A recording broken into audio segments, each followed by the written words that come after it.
The former New York Yankee Ian Kennedy leads the Arizona Diamondbacks into Fenway Park for Game 1 of a 3-game series between the Diamondbacks and the Red Sox. Hi again, everybody. I'm Don Orsillo, and welcome back inside the broadcast booth as we welcome the Arizona Diamondbacks. Their team that has struggled on the year. They're 11 games out of first place in the National League West under A.J. Hinch, their manager, and they're a team that really has struggled at home. The record at home has not been good as we look at the breakdown between home and road for Arizona. Arizona is just one of 4 teams in the majors with fewer than 10 wins on the road. Only Baltimore with 6 wins has fewer than Arizona's 9. The Diamondbacks offense is scoring over a run less a game on the road, and as a team, they're hitting it over 40 points lower. The last winning season for the Diamondbacks on the road was 2005 when they went 41-40. With an interesting element to this series between the Red Sox and Diamondbacks, here's Heidi Watney. Well, thank you, Don, and welcome back. Now, as you know, Fenway Park is a very family-friendly environment, and that's especially the case tonight for the Drew family, as J.D. and Stephen Drew will play each other for the 16th time. I caught up with younger brother Stephen and asked about the sibling rivalry. You know, people don't realize he's 8 years older than, me, so everybody thinks, oh, I'm just, maybe 2 or 3 years younger than him, but I'm not. I'm 8 years. It's a lot of difference. He has a lot more experience in the game than I have.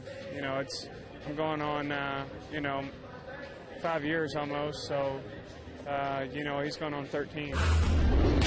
JD does have a bit more service time. As you can see, he's played in nearly 3 times the amount of games as Steven has. Now, the brothers have played each other 15 times. They both stepped it up a notch in those matches. Steven's batting .333 in those contests. Older brother JD has the edge at .375 with 5 home runs. Don? All right, Heidi, thank you very much. We'll keep an eye on the Drews. It's the Red Sox and Diamondbacks coming your way next from Fenway Park.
Lines.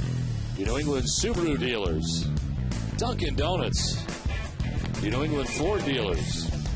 Noni's 7-Day Croissants. And by New England Kia dealers.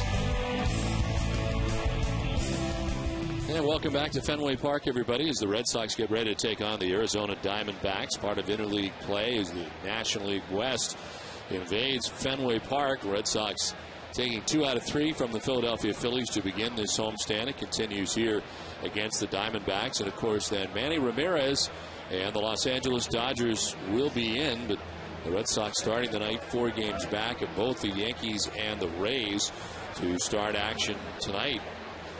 And for Terry Francona, welcoming back the Diamondbacks, A.J. Hinch on the other side for the Diamondbacks. Their manager as the Red Sox take the field tonight. As the Sox take the field, let's take a look at the Arizona Diamondbacks starting nine. It's Kelly Johnson, the former Brave, at second base, leading it off. Stephen Drew, the shortstop, at second, with Mark Reynolds at third base.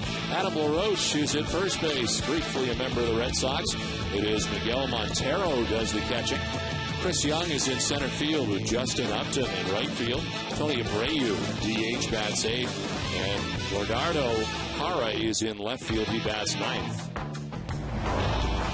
On the mound for the Red Sox, Clay Buchholz makes his 13th start of the year, 8-4 with a 2.52 ERA. He's worked in 78 2/3 innings, and opponents batting at .233 against Clay Buchholz. Last time out, of course, against the Cleveland Indians, a loss, a 7-inning effort in which he only gave up 3 runs. He walked 4 and struck out a batter. And again, this is the first time that he's had the chance to face the Arizona Diamondbacks in his career. The Red Sox defense is brought to you by Verizon Wireless. They're 4th in the American League with 35 errors on the season. Adrian Beltre will be at third base. Bill Hall, the shortstop. Dustin Pedroia at second. And Kevin Youkilis, the first baseman. Left to right, Daniel Nava, Mike Cameron, and J.D. Drew. And Victor Martinez doing the catching for Buchholz. Well, Jim Joyce is part of this crew, and what a couple of weeks it has been for him after the Armando Galarraga non-perfect game and the non-perfect call that was handled so well by so many, including Jim Joyce. But we move on as Jim Joyce has, and the players have all said he's one of the game's best, and he is part of the 4-man crew working this series in this 3-game series. Where available, this telecast can be heard in Spanish by selecting the SAP button on your television remote. Enjoy the game. Buenas noches, amigos. It's a beautiful night here tonight at Fenway Park. Blue skies above, 67 degrees to get it started. Breeze out to left, and it is partly cloudy. Lights are already on. The umpire behind the plate tonight is Marvin Hudson. We showed you Jim Joyce. He's at first. Jim Wolf is at second. And Darryl Cousins, who is the crew chief, is the umpire at third. Kelly Johnson stands in, hitting at .282, 13 home runs, 33 runs batted in. Buchholz ready, and the first pitch of this one is right down the middle for strike one, run away. Well, let me take this opportunity to welcome you back to the booth. Glad to see you feeling better. Great to see you, partner. Thank you so much. Thank John Risch, who filled in Cleveland, and Eric Freed, who filled in admirably over the weekend. They did such a great job, and to thank them both very much for filling in. But thank you for everything, and congratulations to you too. The tradition last night and going into the New England Sports Hall of Fame, that's a very big deal, and you're now part of it. And sorry I missed it last night, but I understand that it was incredible. Well, it's a very nice night, and part of the fun for me was meeting some of the other great athletes there. Steve Nelson, plus Dwight Evans was there. The Bruins hockey team of the 1970 hockey team, and JoJo White and his family. Just a really, really a nice night. But look, if you get dizzy, go that way. Don't go this way. The dizziness appears to be okay. I don't think Megan, our stage manager, wants me going the other way should it return. But right now, so far, so good. Kelly Johnson's been a very good pickup for the Arizona Diamondbacks from the Braves, second baseman. He's got 13 home runs at the top of the order. And a swing and a miss. That's one thing that the Diamondbacks will do is strike out. And Buchholz has his first of the night. Looks like it might have been the cut fastball right there. It is the cut fastball from Clay Buchholz, down actually out of the strike zone, but Buchholz picks up his first strikeout of the night. Season high for Buchholz is 10. Did that against the Texas Rangers earlier this season, his third start of the year. Well, here is Stephen Drew, who made a very big point of telling Heidi Watney before the ball game that he is much younger than J.D. Drew. He's got a lot of baseball left to play, and he's still growing. And a .277 hitter, the shortstop for the Diamondbacks, 4 home runs and 26 runs batted in. There's J.D., the proud brother, older brother.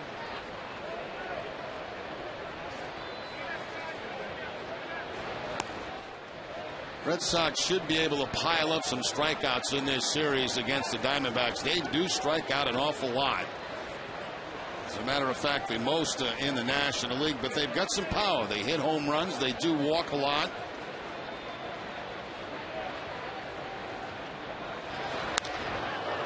Lined into right center field, a base hit for Stephen Drew. First base runner of the night for the Diamondbacks. And it's interesting when you look at their numbers. They're 13th in the league in average, but they're 4th in the league in runs scored.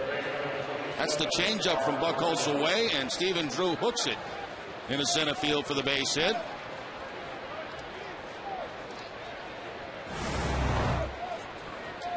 So 1 out, 1 on, and it brings up Mark Reynolds. Reynolds with 15 home runs, 45 runs batted in, and a .222 batting average.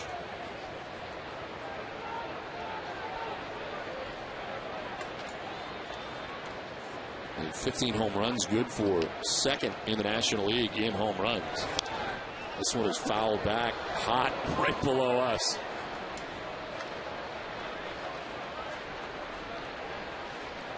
I'm glad that was not a little bit higher, because there's no way either guy was going to make a play on that one. That was too hard. Face full of baseball waiting to happen. Oh, my goodness.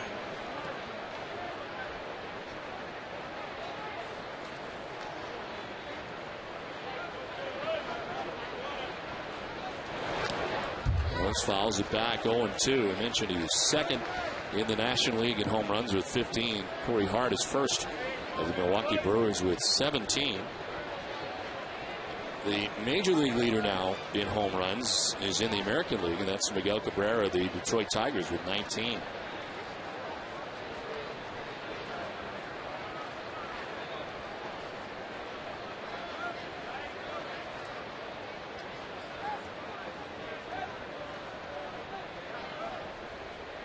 Fourteenth season of interleague play. Red Sox are now just 3 games into a 15-game stretch against National League teams. Trying to grab that outside corner, and it's away, 1-2. This more of a slider this time from Clay Buchholz as he tries to pick up that outside corner, but just misses.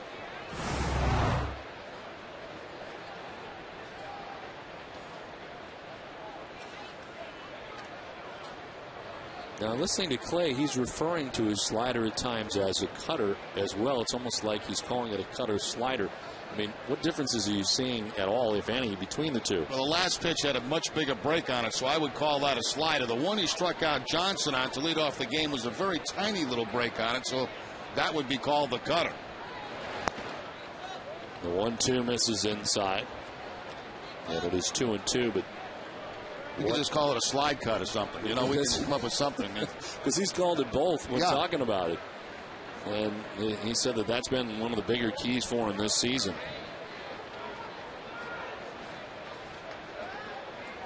And the 2-2 pitch as they try to come in on Mark Reynolds. Down low and in at 94 on the fastball, full count. Clay Buchholz at 8-4, John Lackey at 7-3, John Lester at 7-2 are the only trio of major league teammates to each have 7 wins this season. And important because you got Josh Beckett, of course, on the DL.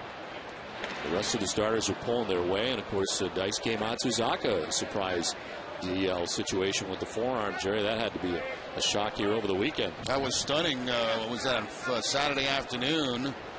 And the Red Sox had to do a bullpen game, but it doesn't sound like Matsuzaka is going to be out very long. Just probably the time he's on that DL list.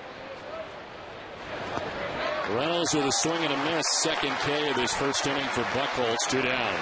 And once again, the cut fastball doing the honors for Clay Buchholz. This time staying on the inside corner. That is the 87th time that Reynolds has struck out this season.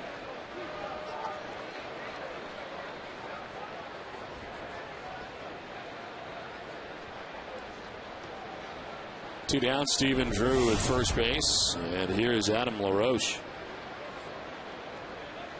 258, 9 home runs, 41 runs batted in.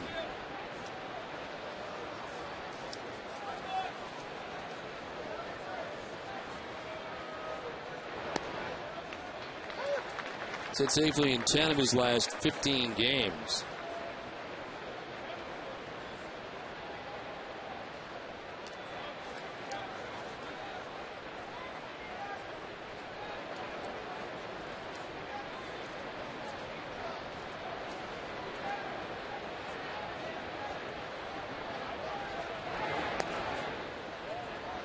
Ball and a strike to LaRoche. Had 3 stops last year.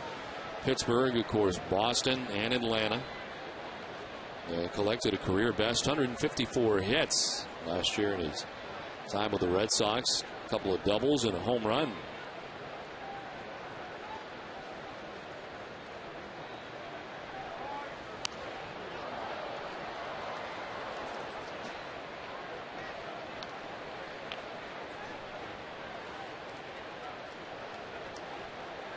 Red Sox baseball in Nesson is brought to you in part by Eastern Bank, the official bank of the Red Sox television network. Eastern Bank, the best team in banking.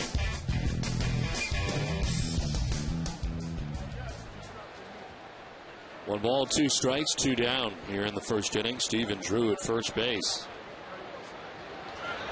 Runner goes, the pitch, a ball. The throw is not going to be in time. Stolen base for Stephen Drew. 5th stolen base of the season for Drew. Now, very tough to get a jump against Buchholz. He's quick to home plate. But the throw just not in time by Victor Martinez. Victor's thrown out 12% of the runners so far this season. Drew gets himself in a scoring position with 2 outs.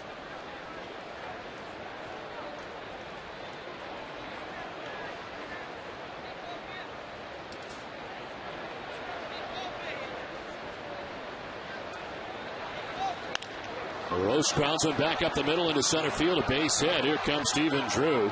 No throw, and the Diamondbacks will strike first. They lead it 1-0. So Adam LaRoche with a 2-out RBI single that puts Arizona on top 1-0. Well, both base hits in this inning have come on change-ups from Clay Buchholz. That ball was away from LaRoche, but not down far enough. And he's able to hook the ball past second base for the base hit. So the steal pays off. Gets the man in scoring position. The base hit by LaRoche drives him in. LaRoche has now 42 runs batted in this season. 2 down, LaRoche at first base. And here's Miguel Montero. Name who's been bandied about at times a few years ago. And the Red Sox were talking about their catching situation. Rumored at times that Montero was someone that the Red Sox were interested in. Along with Jared Saltalamacchia of the Texas Rangers. A couple of names you heard at times.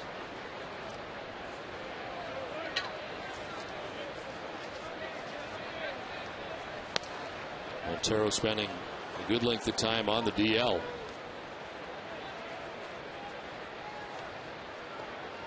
He went on the DL April 11th with right knee sprain. Underwent successful surgery to repair a partial meniscus tear in his right knee. And this is after a year, which last year he had career best in average, hitting at .294 last season. And as far as catchers go, only Joe Mauer and Brian McCann of the Braves had better offensive seasons, batting average, on base percentage wise, slugging percentage, OPS. Chops one to first and through Youkilis. Don't see that every day as it gets into right field. And on to third goes LaRoche. We're just getting through the wickets of Kevin Youkilis at first base. First error of the season for Kevin Youkilis. Don't see it every day. Haven't seen it so far this season. Just right through the 5-hole right there. Youkilis did not get down far enough on the ground ball. And all of a sudden you have a first and third situation. Youkilis not happy at all with himself on that play.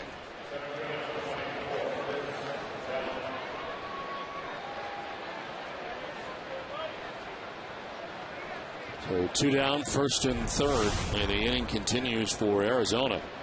There is Chris Young, 277, 12 homers and 44 runs batted in.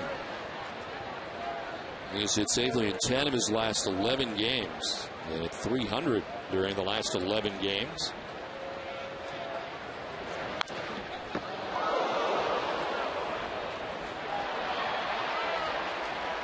He is off to the best start of his career with 44 RBIs during the club's first 64 games of the year.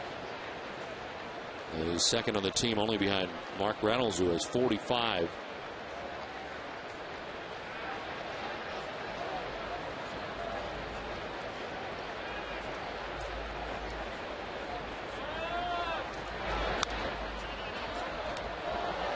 Down 0-2.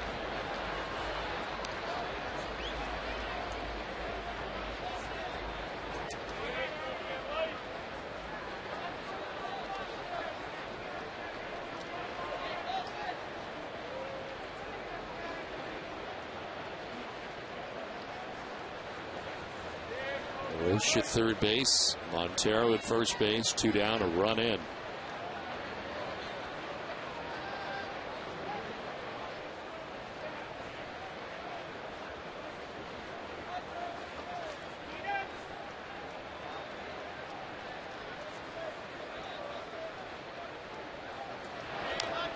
Little tapper foul, do it again, 0-2. 26 pitches already for Buchholz here in the first inning. Playing his last outing, his 7-inning effort through 107 pitches.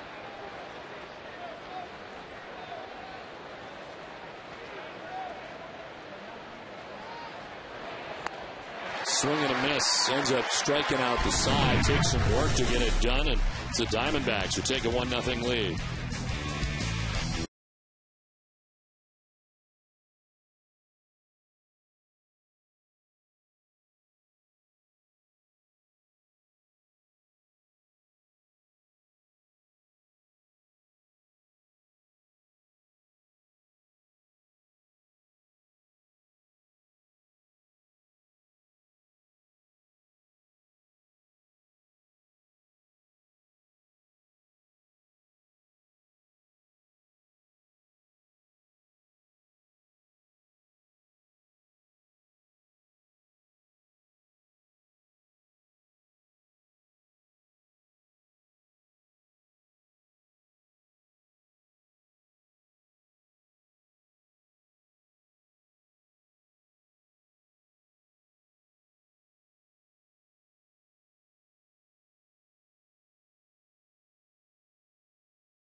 Struck first. They lead 1-0 as the Red Sox are coming up.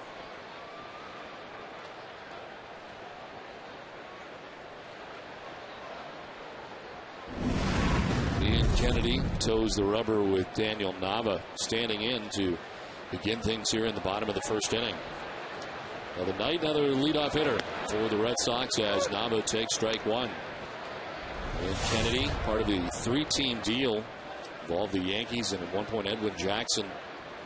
Kennedy, his 14th appearance, 3-3 mark, 3.17 earned run average.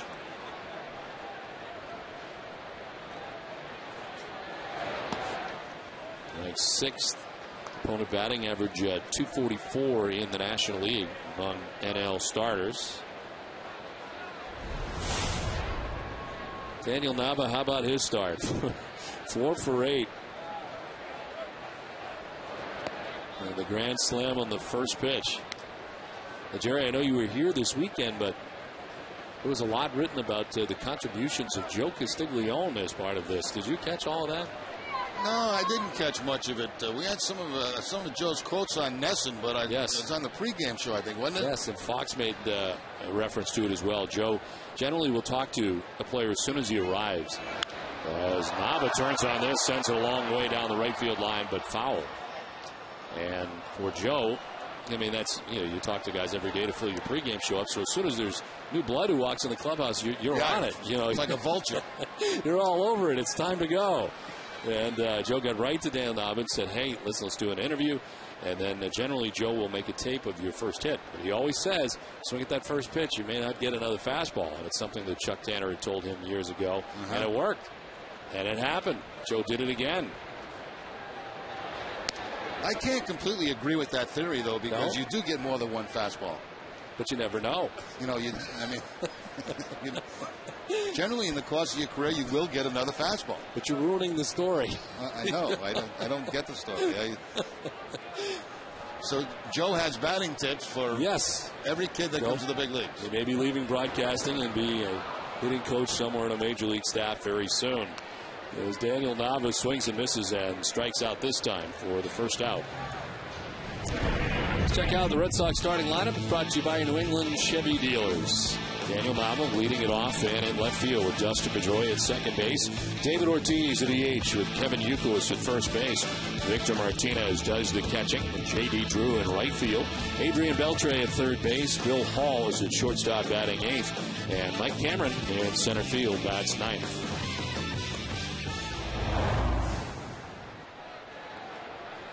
One out for Dustin Pedroia, who takes strike one.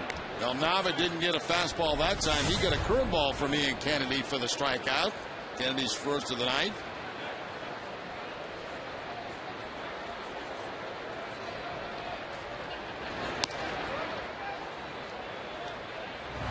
Let's look at the breaking ball here from Kennedy, the over-the-top curveball, and Nava chases it as it goes one bounce into the glove of the catcher Montero. Now, see, if Joe's scouting report gets out to these teams, that's not a good thing, because all of a sudden, they're going to know that the scouting report for every kid that comes to the Red Sox, Joe Castig told him to swing at the first pitch because it's going to be a fastball. So they're going to start getting changeups and curveballs. Right out of the gate. Should have kept that quiet. Well, now it's too late. It's been everywhere. It's been on Nesson. It's been on Fox. It's been in print.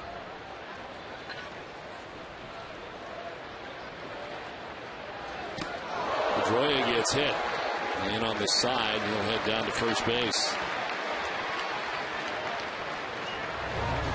Fastball coming inside to Dustin Pedroia. Gets in. It looks like somewhere on the uniform top.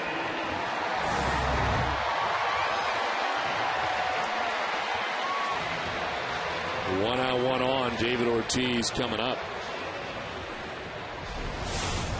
Big Papi at 251, 12 home runs, 39 runs batted in.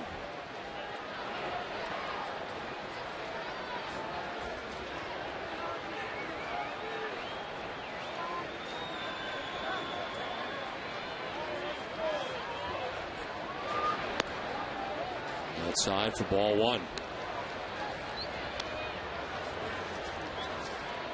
There was a time when the Yankees were very, very high on Kennedy. There were many times in trade rumors when you would hear about Phil Hughes, Ian Kennedy. And that goes back to the Johan Santana days when he was available as a Minnesota Twin. They stick with Hughes. They depart with Kennedy in the end. When you look at Kennedy's numbers this year, they're not that bad at all. Hits below inning pitch. The only negative, there are some walks in there, 30 walks. But overall, the numbers not real bad at all for Ian Kennedy.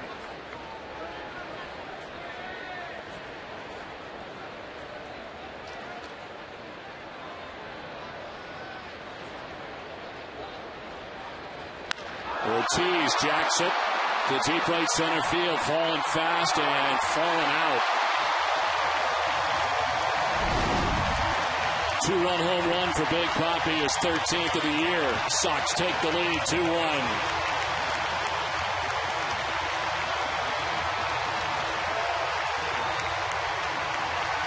Well, After a mini slump, Ortiz starting to swing the bat much better. 6 for 14 coming into the ball game tonight.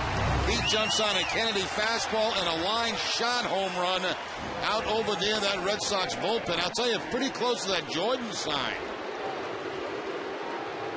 There's the line drive, falling just in front of the Jordan's Furniture sign. Nice catch out there by that young man, too. There's the 31st interleague home run for David Ortiz. Well, during the 2010 Red Sox season, Hess and Hess Express will donate $500 to the Red Sox Foundation for every home run hit by the Red Sox. Hess and Hess Express committed to helping the cause. Youkilis pops it up left side of the infield. And it's Mark Reynolds, a little stagger, and makes the catch after a bobble. It was everything but easy. But Jerry, we love food. Yes, we do. And the fine folks from Papelbon's were kind enough to bring us food here in between innings. A lot of times you see them deliver throughout the ballpark, and they showed up right here in the booth, which was really a fantastic development. This is not enough for everybody, so I will just take both. That was a cheese pizza, right? What'd you have, Don? I had the rustic. Rustic? Yes. I noticed you took both. Now I have both. Yeah. It sure does smell good, doesn't it? Oh, yeah.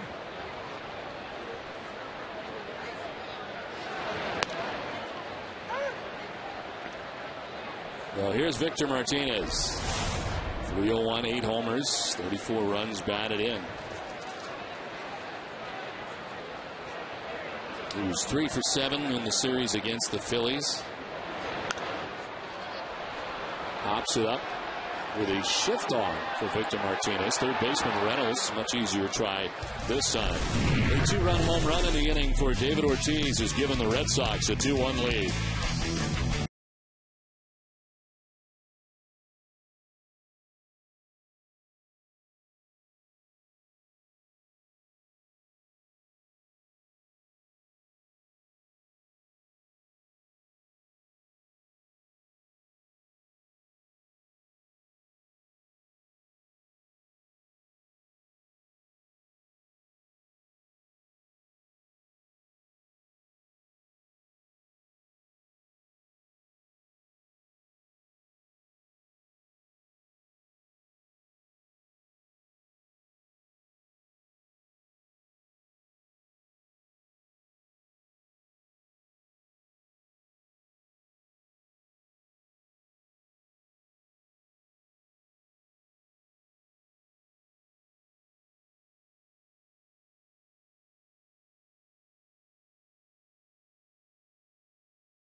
As we head to the top half of the second inning back at Fenway Park.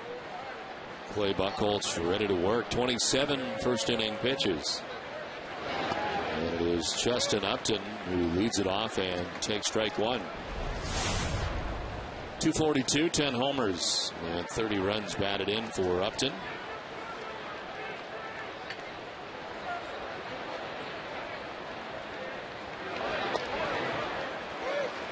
Quickly down 0-2. There's the curveball from Buchholz. That's a pitch he hasn't thrown a lot over his last couple of starts, and it's one that I think John Farrar would like to see him mix in a little bit more.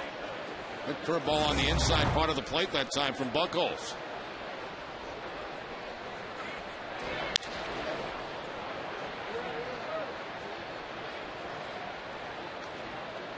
Upton fractured the bat on the foul ball, so we get a new one.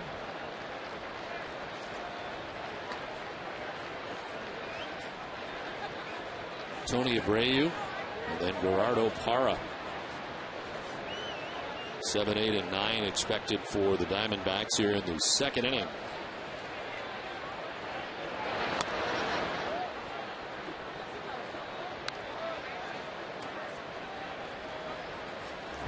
Once again, the curveball from Buckholz just missing down and away.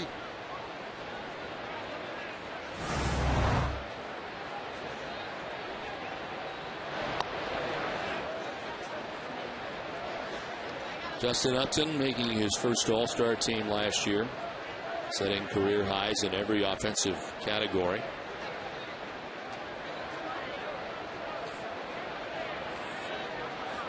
He's still just 22 years old.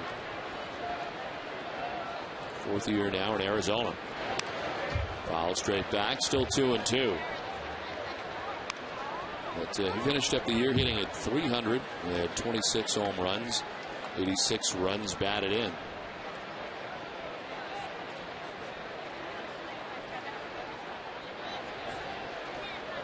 Older brother of B.J. Upton, the Tampa Bay Rays. Swing and a miss. Buckholz 4th strikeout already. 1 down in the second inning. 3 of the 4 strikeouts for Buckholz have come on the cut fastball. The cutter again. The other strikeout against Young was on the changeup.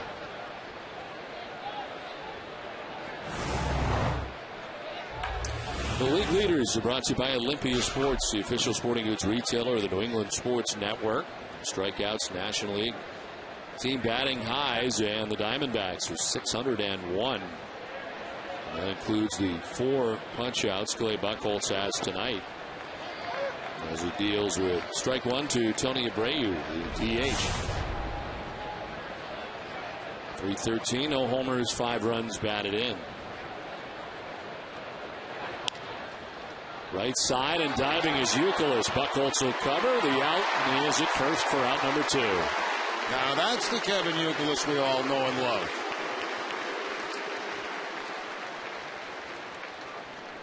Doing more on defense is brought to you by Home Depot. More saving, more doing. That's the power of Home Depot. Youkilis diving to his right on his feet, and then the flip to Buckholz, who will tag first base to get the out.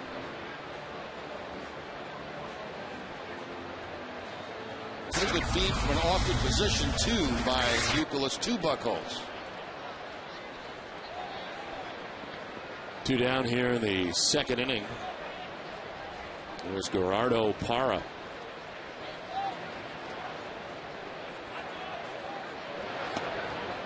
He will take strike 1. He was recalled from AAA Reno on May 19th. Overall, 245, a home run, 10 runs batted in.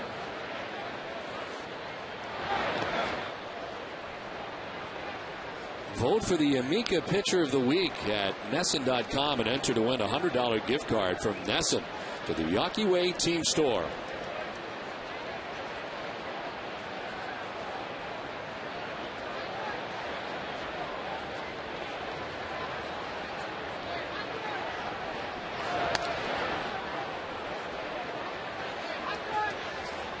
For Clay Buckholz, a loss last time out. Snapped a stretch of wins in 9 consecutive road starts. This is just out of the reach of Beltre, down into left field. Parra with a wide turn at first to hold on with a 2-out single, and it's the 3rd Diamondbacks hit of the night. That's a rocket there by Parra. Quickly past Beltre down at third base, playing him, of course, off the line as a left-handed hitter. And he goes the opposite field just past the dive. You see where Beltre is playing.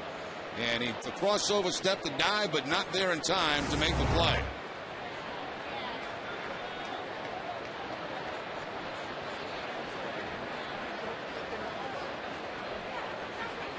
Two down, Parra at first, and here's Kelly Johnson as Clay Buckholz about to go second time through this Diamondbacks order.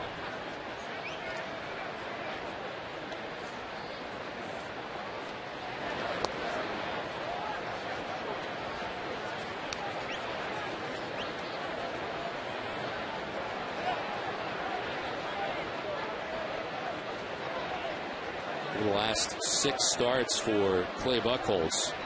Leads the American League and ranks 4th in the majors with a 1.45 ERA. Giving up only 7 earned runs in 43 1/3 innings pitched. And on you can go with the numbers for Clay Buchholz, who lost on May 8th and then didn't lose again until June 9th. Mixed in 6 victories in a row for Sean Farrell. On the ground, knocked down by Youkilis. Buchholz will cover and wait and make the play. Got there just as quickly as he could. The out recorded to end the inning. Inning and a half in the books. 2-1 Red Sox from the fans.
Sends one back into center field for a base hit. Matching what his brother Steven Drew did in the first inning. Don't see JD swing at too many first pitches, but he does here, and he gets a fastball out over the plate and takes it back up the middle for the base hit. So the Red Sox have the leadoff man on in the second inning. Well, the numbers have been fabulous. The key matchup brought to you by New England Acura dealers for J.D. Drew against the Diamondbacks. 342, 18 home runs.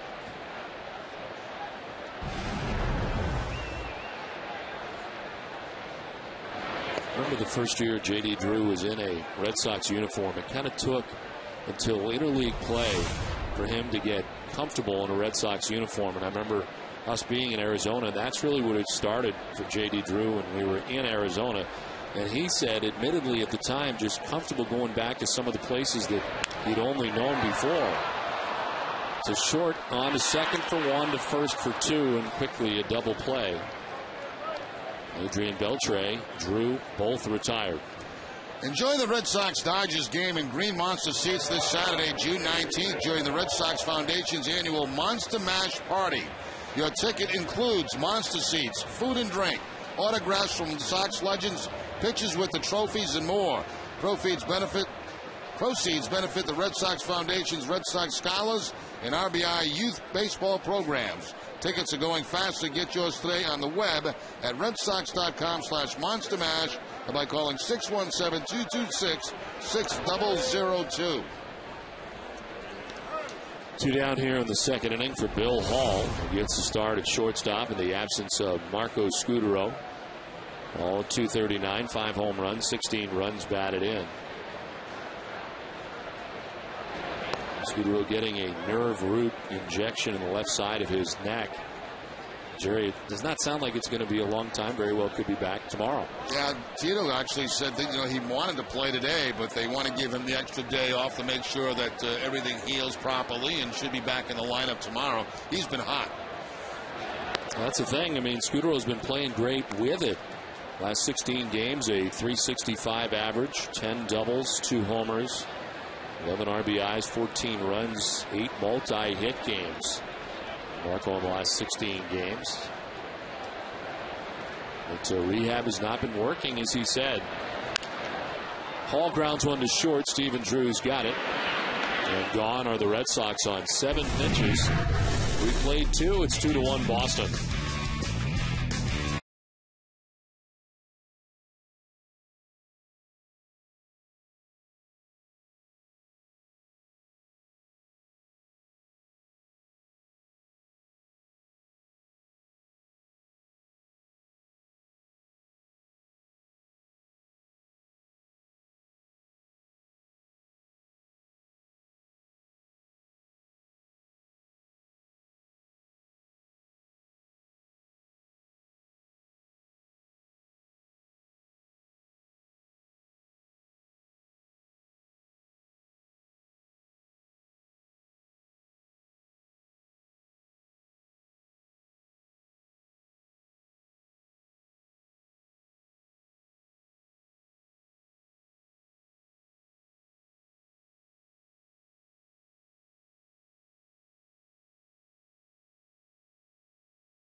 Sun setting in Boston. It's 2-1. Red Sox on top.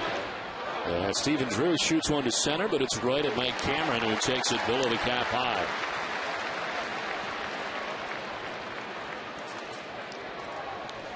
Get a great deal for Dad on Father's Day. Go to Nesson.com/Olympia now to receive a coupon valid for 20% off your footwear purchase at all Olympia Sports locations. Olympia Sports, get it for less. One down here in the third inning for Mark Reynolds. He struck out swinging in the first inning, 0 for 1. And it's wrapped foul outside of third.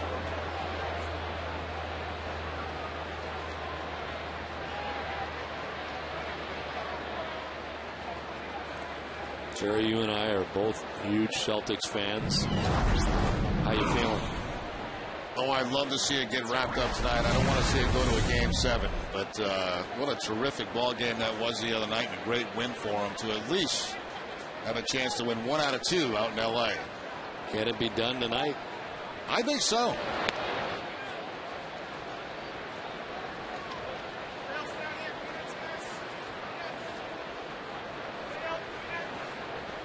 Won't be long before the Beat LA chant starts here in Fenway Park, somewhere probably closer to 9 o'clock. I heard a few times over the weekend Eric Fried tried to get it started himself from the booth. Did he have any success? They actually wanted me to start it, like stand up and start it like everybody in the big chorus of Beat LA. I mean, it's a little tough to do to get their attention. Yes. Well.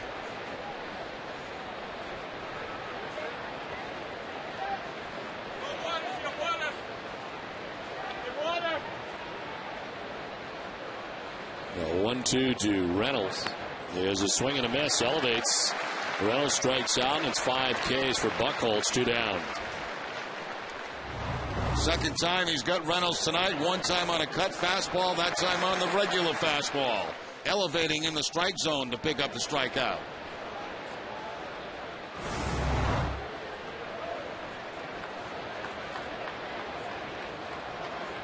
Two down, 3 in a row. Retired by Buchholz. Here's Adam LaRoche, who singled to drive in the Diamondbacks run in the first inning. Grounds one out towards Pedroia at second base. It's a nifty 6-pitch 1-2-3 third inning for Buchholz. 2-1 Boston.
On top of the Diamondbacks.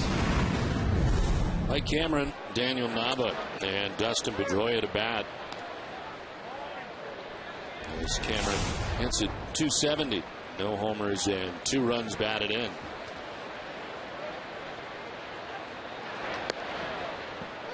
Sunday off. Of course, the scheduled off day yesterday. And 2 for 4 in the series against the Phillies.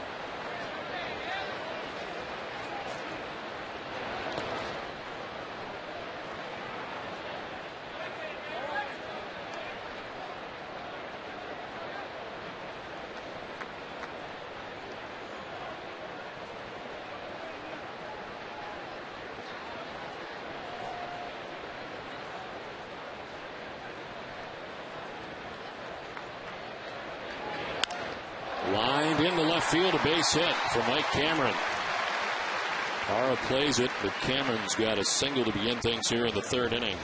Cameron is now 4 for his last 10 as he hits this line shot past to Stephen Drew at shortstop. Fastball away, and he hooks it for the base hit. So Cameron, who is still looking for his first home run of the season, the average is starting to climb now. Started the game at .270.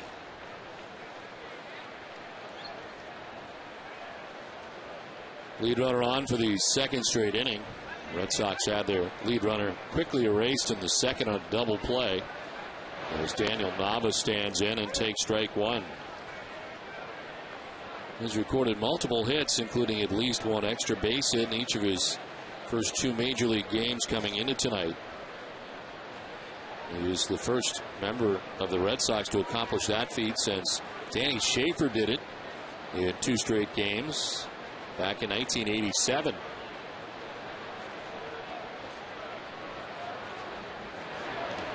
In the dirt, kicks off Montero, and to second goes Cameron.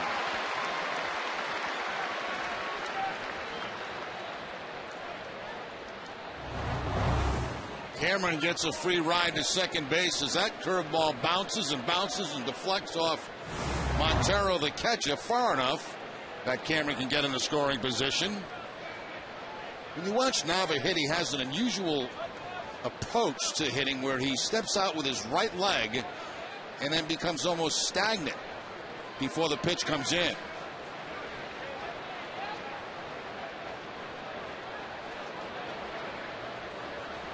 That foot will come up, then go down, and then just kind of stop there.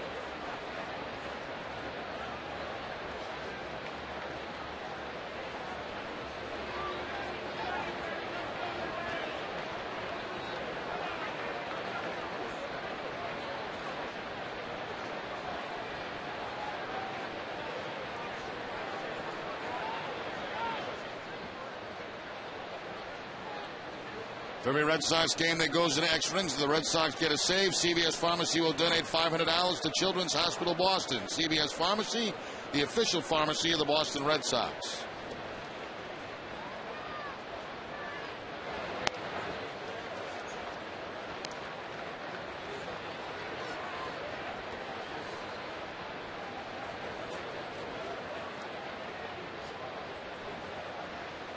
It's Nava now, Pedroia next. Red Sox batting here in the third inning.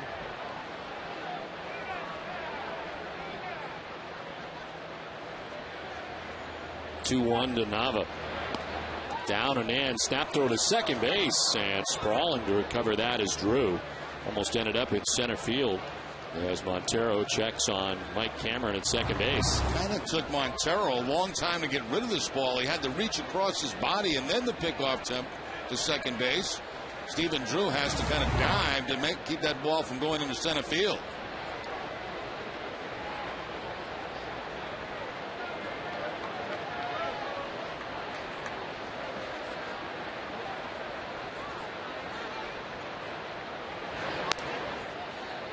Outside, ball four, and Nava works the first free pass served up by Ian Kennedy. Let's check in with Heidi Watney. Well, Don, you guys were talking about Daniel Nava's grand slam in his first at-bat. It's only the fourth time in Major League history that has happened.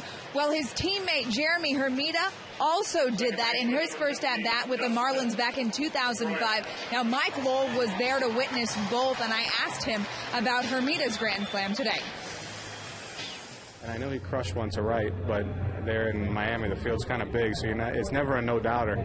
But when it crossed, I was just thinking to myself, this is unbelievable. Your first at-bat and you hit a grand slam. I mean, there's guys that go 5-6 years without ever hitting a grand slam. So that's pretty – I think that's as good as a way to start a career as any. And I think you saw how Fenway went crazy when Daniel did it. So I think the stories in both cases are pretty unique, you know, with the road Daniel took to get to the big leagues and also with the expectations of a first-rounder to have that splash when you come in. So I think it's pretty cool both ways. Well, those stories he's referring to is Hermida being a #1 pick and coming up with a lot of hype compared to Nava, who was cut at just about every level and even his college team and then undrafted out of college, and yet he came up very grand in his first at-bat at the major league level. Don, welcome back. Thank you very much, Heidi. I appreciate it as well. And Jerry, I know that a lot of times we've talked about this. It wasn't the easiest road for you when you were drafted, and I know that a lot of those type guys that have to go through a great deal to get to the major leagues, being low draft choices, that's hard work, and you really, really feel for those guys. Yeah, you really do, and you're happy for them when they come up, and especially when they have success. I mean, even just to get to the big leagues, you know, for a lot of those guys, whether it be for a week or 2 weeks, I mean, it's a great accomplishment, you know, because they're not people that are being watched very close, you know, at the minor league level. Nobody's really paying attention to them. They're paying attention to the high prospects, with the exception of the coaching staff. You know, they love guys like this, and that's just a special moment that he'll never, ever in his life forget. This is laced out of the reach of Reynolds down the third base line into the left field corner for Pedroia. It'll score Cameron from second to second base with an RBI double goes Pedroia. Red Sox lead it 3-1. Now Pedroia also starting to swing the bat better. That's 5 straight games now for Pedroia as he takes a changeup and rifles it down that left field line, runs it all the way down to the 310. Bounces off the cement and bounces right up in the glove of Parra.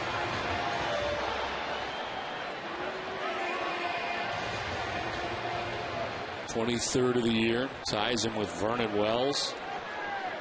Second and third, nobody out. David Ortiz climbs in for his second look at Ian Kennedy tonight. He took him deep for his 13th home run of the year, 2-run shot in the first. It's ball 1. I know you've talked many times when you were coaching in New Britain about the guys who worked the hardest, the guys who really had virtually no chance of making the major leagues working the hardest. You're exactly right. You know, those guys wanted to be out there at 12 o'clock in the afternoon trying to work on their game, trying to work on things that would get them to the next level. And the frustrating part about it is that as much as you worked with them, you knew down deep that some of them maybe, you know, but others you knew just didn't have quite enough even to reach the next level of AAA baseball. That was very difficult. But you love the enthusiasm and you love the effort that they put into it. And on the flip side, it's always amazing if you're first-round draft choices, how many chances you actually have with different organizations to make it. Exactly. And they're there for a reason. I mean, you know, the scouting is done is terrific, and you know, most of the time they're right on target with the top 3 picks. So you know those guys have got a legitimate chance to get there. The problem is when their attitude stinks. And that really is, you know, that gnaws at you as a coach because you know they're going to get this free pass. And you know there's a lot more that they can learn to be better. It's ball 3 to Big Papi, 3-1. And those big round draft choices, too, they're not afraid to slap their attitude around down there either. Right away. As you know. Right out of the game. You spent a lot of time in the minor leagues announcing. You've caught their act. It's amazing how many guys come out of the College World Series and show up at A-ball and Pittsfield, the Pittsfield Mets in the New York Penn League and think they had it all figured out. Yeah. Just a moment away to the big leagues.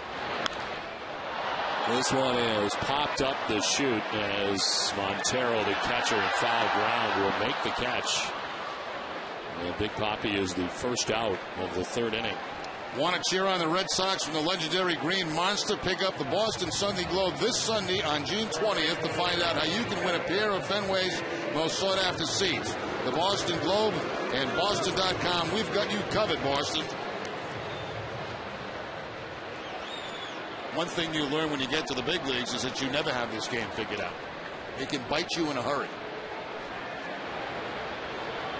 1 down, 2nd and 3rd for Kevin Youkilis.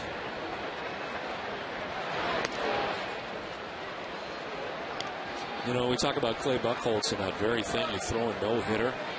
And in some sense, Clay's never really said this, but we always kind of felt like in some ways that might have set him back a little bit. Maybe he did think for a little bit he had it figured out after the no-hitter.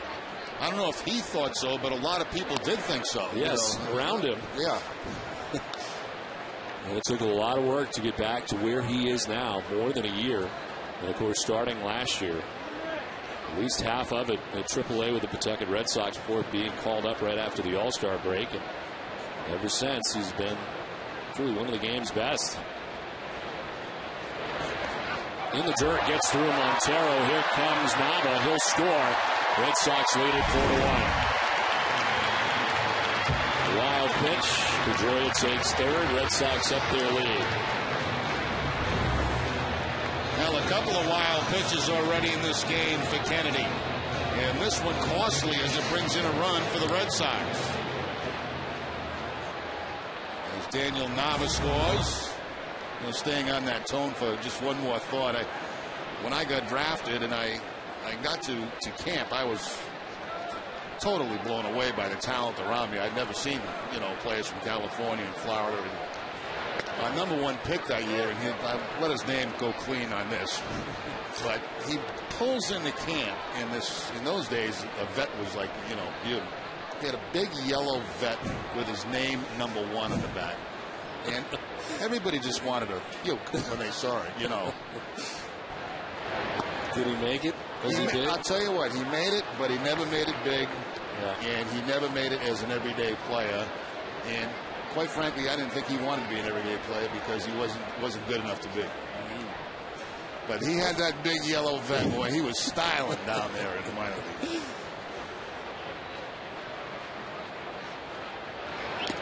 Swing and a foul tip. The end of the catcher's mitt. Euclid strikes out. Second K for Kennedy.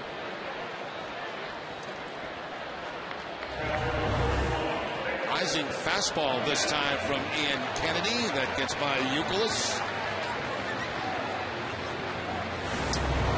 That brings up Victor Martinez. I think the thing that amazed me the most about the guys in A-ball and the New York Penn League, which short season, you play at the time used to be 82 games a year. How many guys don't get out of A-ball? Of A-ball. Of A-ball. Exactly. And you couldn't be further, really, from the major leagues at that point. There's a lot of guys that don't get out of their first spring training. And I was almost one of those guys. Really? They were ready to send me home. And they did send me home. And then one of the coaches decided that because I could run, he would work with me and teach me how to play. So they brought me back to the Pioneer League at that time, which was the Rookie League.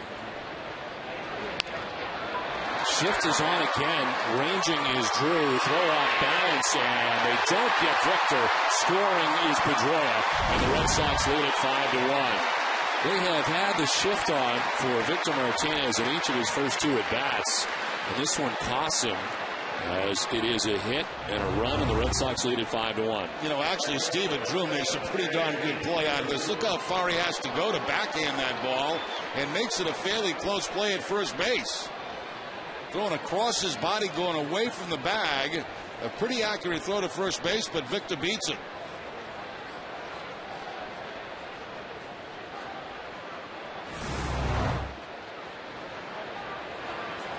Jerry, I've been away for a couple of days. Yeah. But when did they start shifting on Victor Martinez? This is the first time I've seen it. Good. Thank you. No, you're not that groggy. You really haven't missed that much. I'm just looking down and I'm thinking to myself, okay, seen Big Papi, seen J.D. Drew. I don't believe I've seen teams shifting for Victor Martinez, and tonight Arizona has.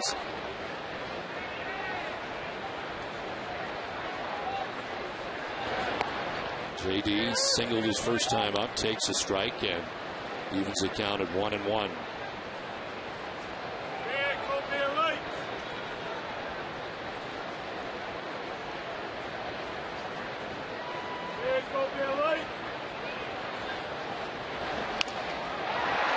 Opposite field, base hit, right in front of Power.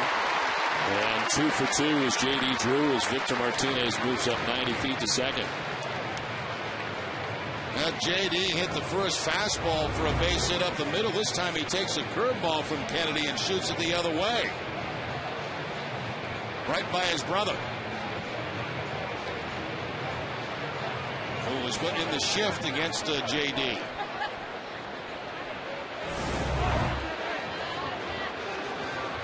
Now voting is now open for the 2010 All-Star Game in Anaheim. Help send your favorite Red Sox players to this year's All-Star Game by voting up to 25 times at RedSox.com. Visit RedSox.com and cast your ballot now for your 2010 All-Stars. Vote early and vote often. Vote today at RedSox.com. Well, J.D. Drew with that base hit ups his numbers to 345 all-time against the Diamondbacks in his career. 2 on, 2 down here in the third for Adrian Beltre. That caught his attention inside.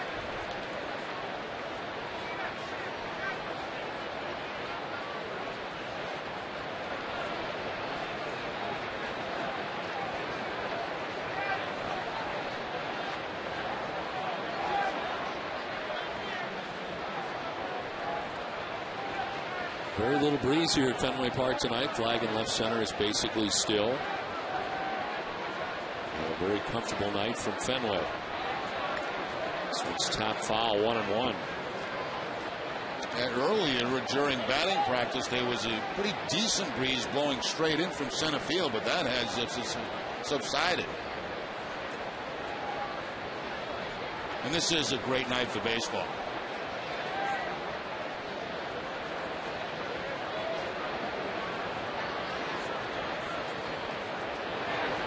And it's been a great start for the Red Sox so far. They get 2 in the first inning. They have tagged on 3 more so far in the third, have a 5-1 lead.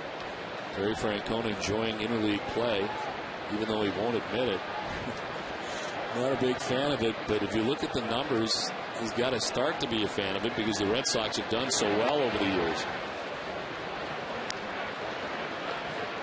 His contention has always been that you build your team to play American League Baseball, and then when you go into the National League cities, you're kind of undermanned. But all in all, the Red Sox numbers in interleague have been staggering. They'll start tonight 4 games back of both the Yankees and Rays as Beltran with a swing and a miss, full count.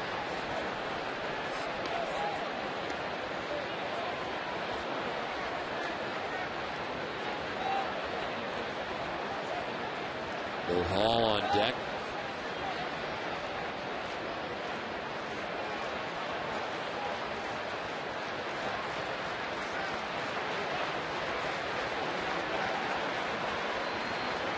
Red Sox have won 10 of their last 14 regular season games against NL opponents. 14 of their last 17 series against the NL. Roughing is Kennedy. Montero heads out.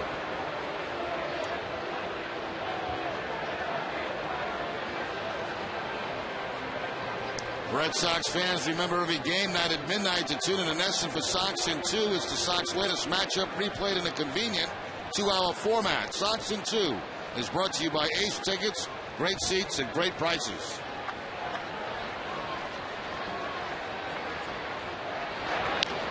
Beltre rolls it over foul.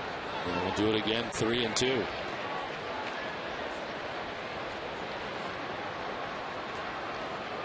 Beltre homered on Sunday and has now gone deep in each of Boston's last 4 series and 5 of 6 since the club's last trip to Tampa Bay back on May 24th. Now has 9 home runs overall. Take strike 3 over the outside corner, and it ends the inning. The Red Sox score 3 times, and at the end of 3 have a 5-1 lead.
Fourth inning. Miguel Montero, Chris Young, and Justin Upton. Fair amount of time for Clay Buchholz to be on the bench while The Red Sox collect 3 more runs in the bottom of the 3rd inning. Montero reached on an error in the 1st inning. Pitch 50 for Buchholz. Jams in, and it is popped up foul. 0-2.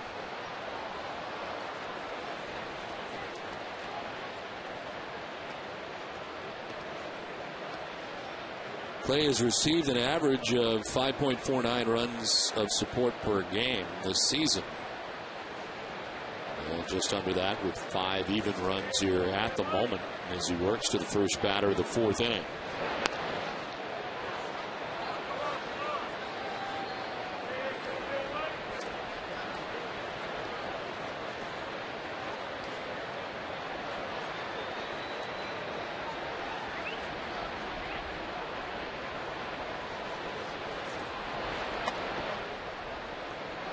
Inside 2-2. He is 3-3 here at Fenway Park on the year. 3.38 ERA. 5-1 away from Fenway with a 1.74 earned run average.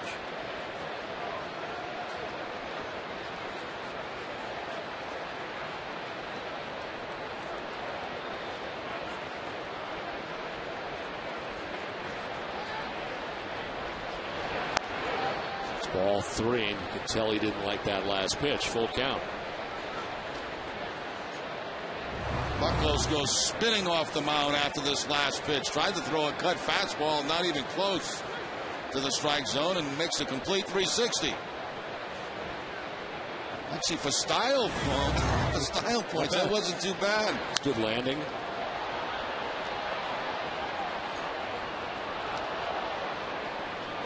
Covidien, a global healthcare products company, is a proud sponsor of the Red Sox Foundation, helping to address health needs in our communities.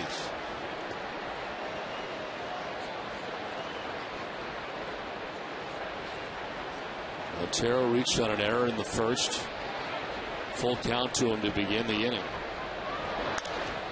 This is down the left field line. It is curling towards the corner, and it is a fair ball. It's for second base and has a stand-up double. Nava gets it back in as quickly as he can, but it's a double for Montero. Montero taking that ball down and away. Nice piece of hitting as he just kind of goes with it and takes it down off that padding at 310. Tracked down by Nava by the time he gets it in, though. Montero in scoring position with the double.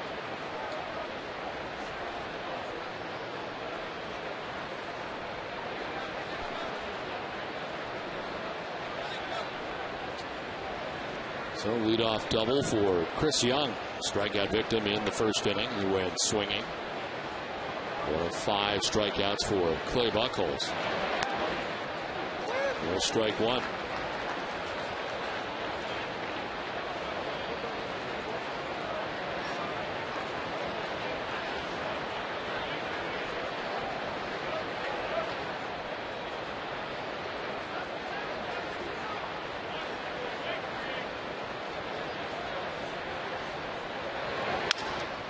Broken bat, flare to right, falling fast and in for a hit. Pedroia out to play it and gets it back in, but it's a single for Young as Montero takes 3rd. Now Young catches that cut fastball right at the end of the bat and just bloops it up over the head of Dustin Pedroia and in front of J.D. Drew for the base hit. So 1st and 3rd action with nobody out here in the top of the 4th inning.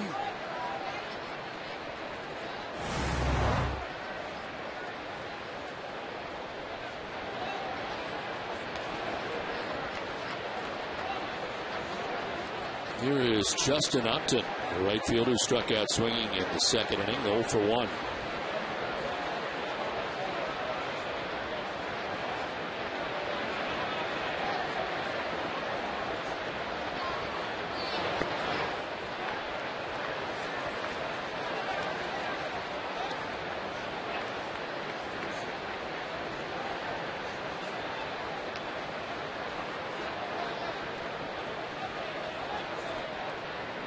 Montero at 3rd, Young at 1st.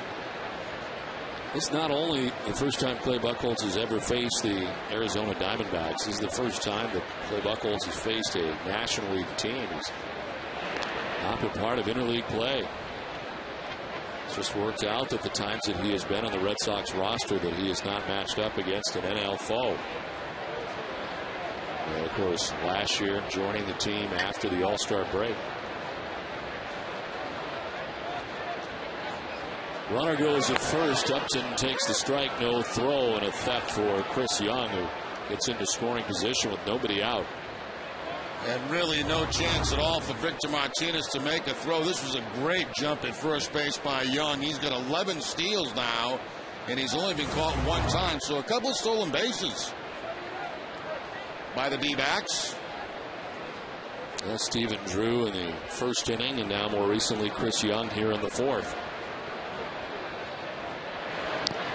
Upton taps it foul. That was pitch 60 for Clay Buchholz. When the temperatures really start heating up this season, make sure you call in the relief quencher, Cumberland Farms Chill Zone. It's all your favorite frozen and fountain refreshments in one place, any size for just 79 cents. The Chill Zone, only at Cumberland Farms.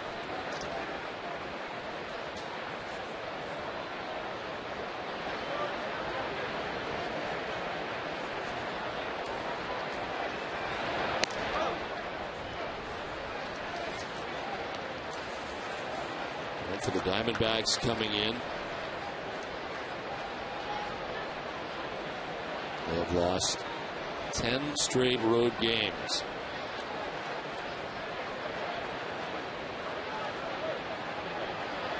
It's been nearly a month since their last road win. That came on May 17th. In fact, coming into tonight, they had not scored a run in their last 31 road innings.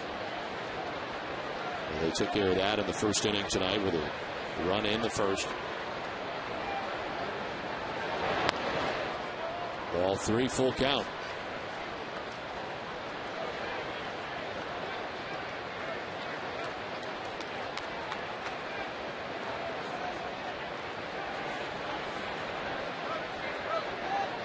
Tony Abreu waits on deck. Nobody out. Top of the fourth inning.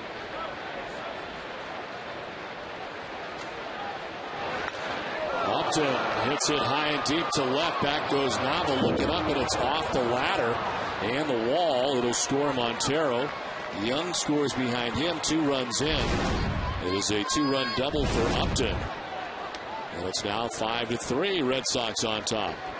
There's been a couple of times tonight that Buchholz has left his changeup up in the zone, and this is one of those times. That's a good pitch to hit right there for Upton. That changeup just stays about belt high, maybe a little bit above the belt, and off the ladder on that green monster out there in left field.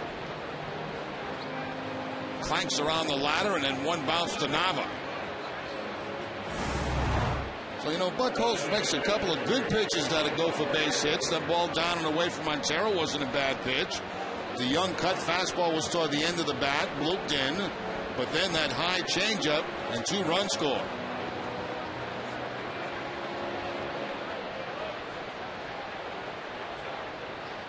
So Upton at second base. Tony Abreu, the batter, grounded out to first base in the second inning, 0 for 1.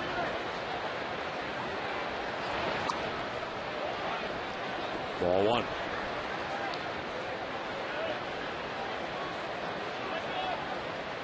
Last 2 Arizona visits here to Fenway Park. They are 4-2 at Fenway, including a sweep of the Red Sox. We got to go all the way back to 2002 for that sweep. Where at the time in that sweep, Kirk Schilling was a member of the Arizona Diamondbacks, part of the sweep against the Red Sox. And Mark Grace also part of that team, and now broadcast games for the Diamondbacks here on this trip. Kurt Schilling and Mark Grace aren't walking through that door. No, they're not. Darren Sutton might be the play-by-play guy for the Diamondbacks, but Mark Grace will not be. Great to see Mark, one of the great characters in the game. So it's sliced foul off to the left.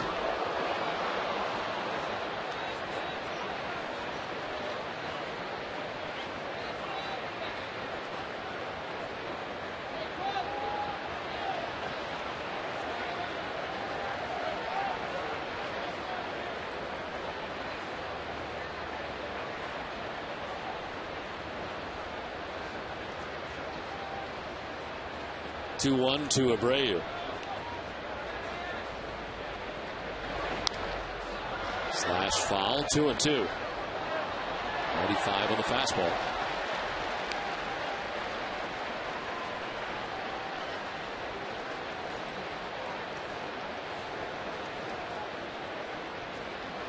Well, tomorrow, big news. Right here on NESN at 2 p.m., a press conference which will name Cam Neely as the Boston Bruins team president. For info on this, visit NESN.com. That's big news, and it's going to happen right here on NESN.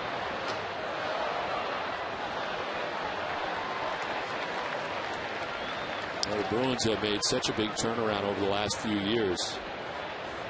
Peter Chiarelli, certainly no doubt a big part about that, but you can't help but think that the addition of Cam Neely to the front office has not added the grit that he brought as a player, and now taken to a new level as team president. That's exciting news. 2-2 is back to the mound. Buchholz will look towards second and fire to first for the out to get Abreu, and it's just the first out of the inning. That's a very nice play by Buchholz, because, you know, most of the plays that are easy are ones that bounce up high. This one does not. It stays low. And Buchholz is able to make the play, keep his composure, check that runner at second base, and get the out at first base. Nice play by Buchholz.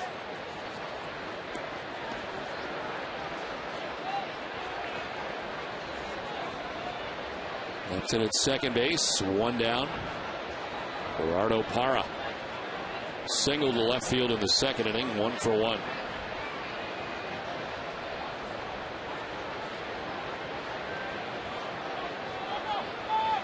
Left towards second has Upton diving back. About to be the 70th pitch of the night for Clay Buchholz, and he wants a new baseball.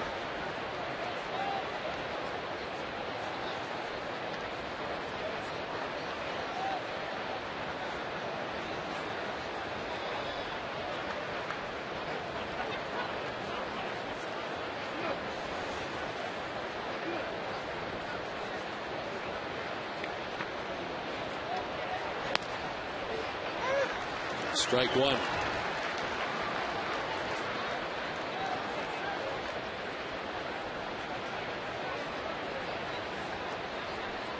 Buchholz working here in the fourth inning. He's given up 2 runs in the inning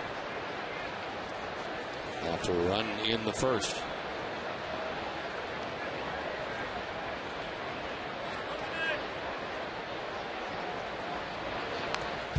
Sliced foul, 0-2. It's time now for tonight's AT&T trivia question. And the question is, which Red Sox player did Arizona select in the 1997 expansion draft? I'll have the answer for you a little bit later.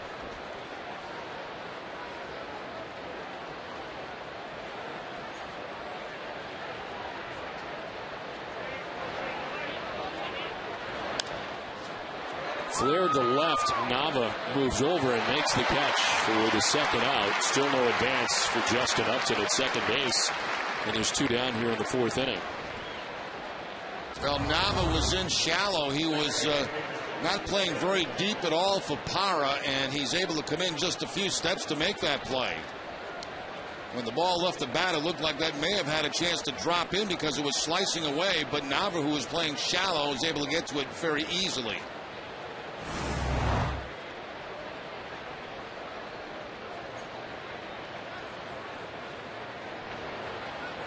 Two down, Upton at second base, and top of the order, Kelly Johnson, who's 0 for 2. He struck out swinging, grounded out to first base.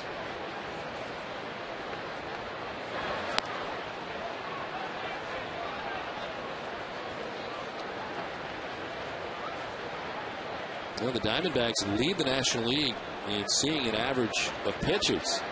See 4.05 pitches per plate appearance.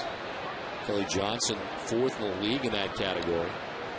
4.31. We mentioned all the walks they have. They are fairly patient. There's a pitch inside, makes it 2-0. And they're doing their job in this game. They've got the pitch count high for Clay Buchholz early in the ballgame.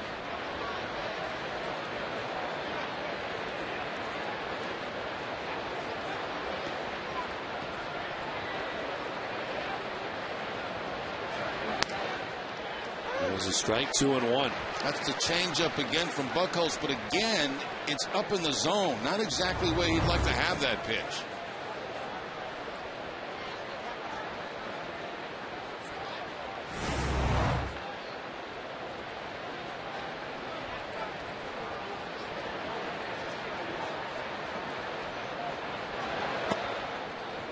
Down and away on the fastball, and it's 3-1.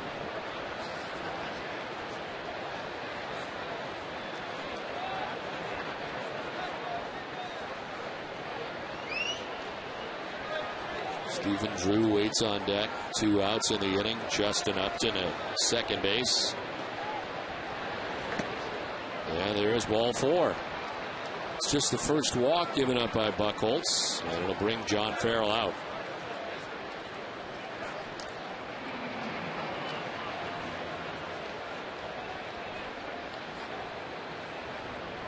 It's time now for tonight's Twisted but True Fact. As we told you Sunday, the Florida Marlins new park is planning to have 2 saltwater aquarium tanks behind home plate.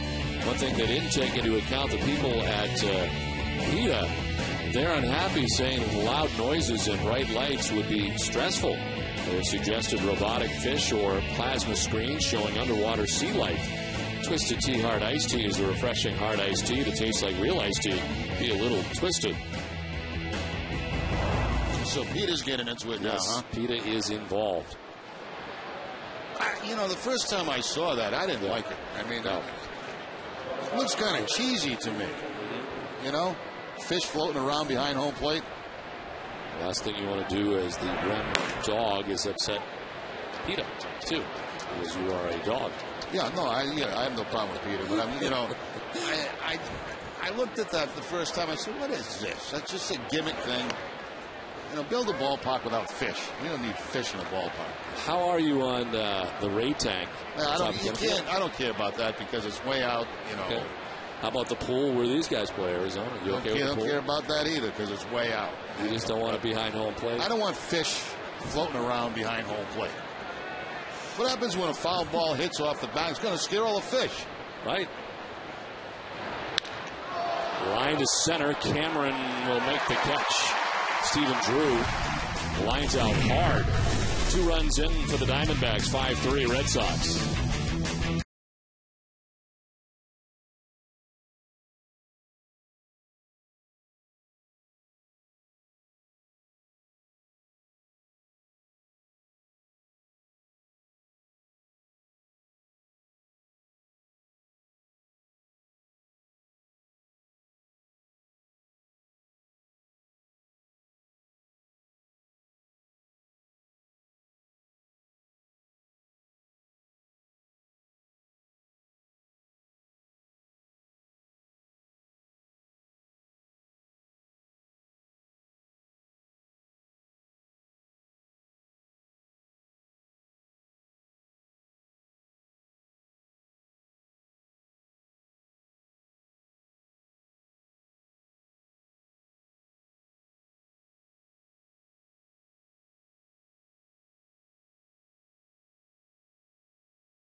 It's on to the bottom of the 4th inning. It's Bill Hall who leads it off. Lengthy wait for Ian Kennedy as the Red Sox able to put together a couple of runs, or actually his team able to put together a couple of runs, 2 runs in the top half of this inning. With Montero and Young scoring to get the Diamondbacks closer. It's Hall, Cameron, and Nava here in the 4th inning.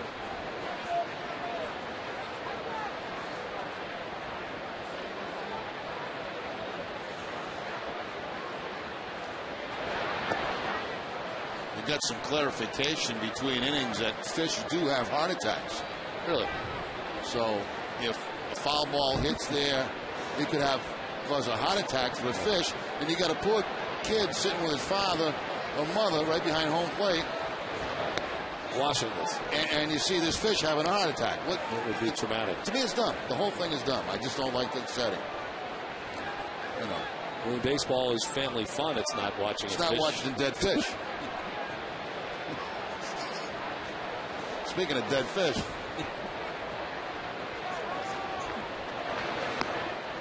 There's ball 3, full count.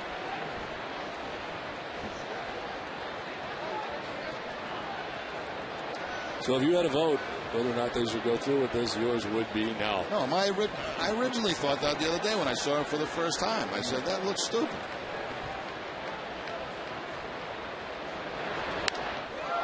Fly ball skied to center field, sending Chris Young back. He'll have room shy of the track for the out.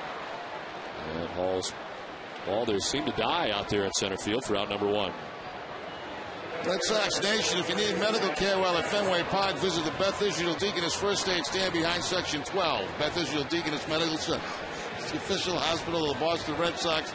Visit them at bidmc.org. You know, Don, it's like if you were at Fenway Park, and next year they decided behind home plate that they were going to open it up with glass and put a bunch of Boston baked beans back there. What? Wouldn't that be attractive? Here's the difference, though. Baked beans do not have brains. And beans don't care if they get hit by baseball. But imagine sitting back there looking at beans all night. I know. This is line to left. It's right at Para, and there's 2 down. We're an out closer from getting out of this conversation. There's 2 down. I got the fish thing. I don't get the bean thing. Well, Boston is popular for great beans. No, I know that. But, I mean, you're offended by the fact that they're going to put fish behind home plate. Are you offended by the fact they're going to put anything behind home plate besides beans? Just leave it alone. Okay. Put cups there where people can put their drinks. Right. Why put fish? No beans, no animals, no circus, no nothing. Lobsters. There's one. Never mind. 2 down. Daniel Nava has struck out and walked.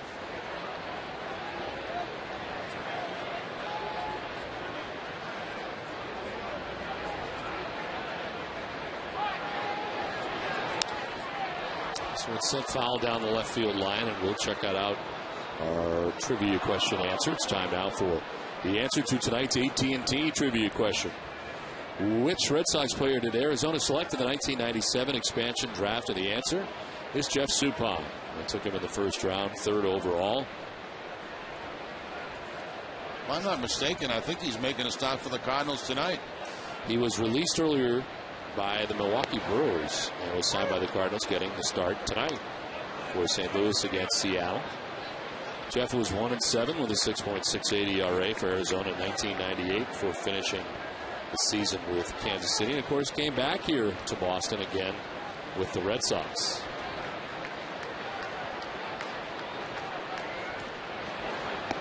Swing and a miss. Daniel Nava down on strikes. Red Sox down in order.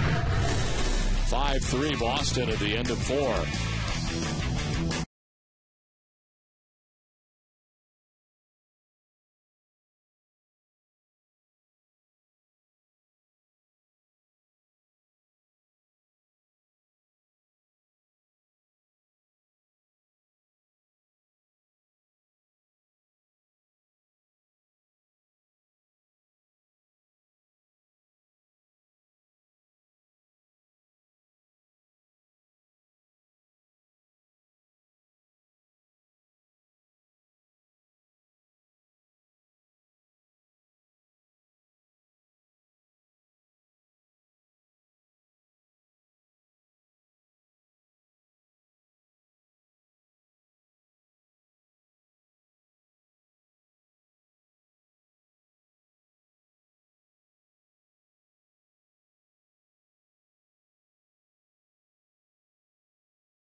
to get tickets at mgm@foxwoods.com or by calling 866-MGM-0609. 5-3, the Red Sox on top of the Arizona Diamondbacks as we head to the 5th inning. It's Mark Reynolds, Adam LaRoche, Miguel Montero.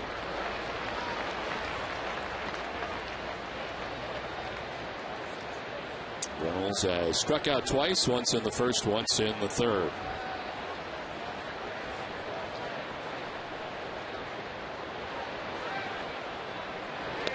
Swing and miss, and it's 1-2. Change up and a better one this time from Clay Buchholz as he keeps it down in the zone and gets the swing and miss. He's already struck out Reynolds twice in this ball game tonight. Cut fastball and fastball.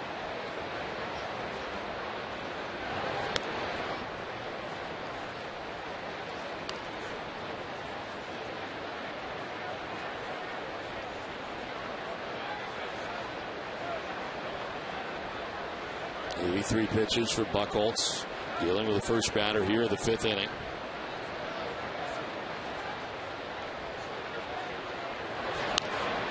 Grounded foul, do it again, 2-2.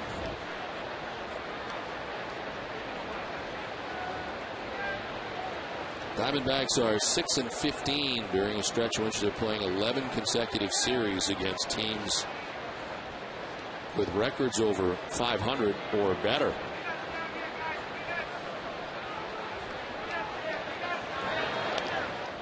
The dirt outside, full count, and Buchholz kind of going to work on a finger there after that last delivery.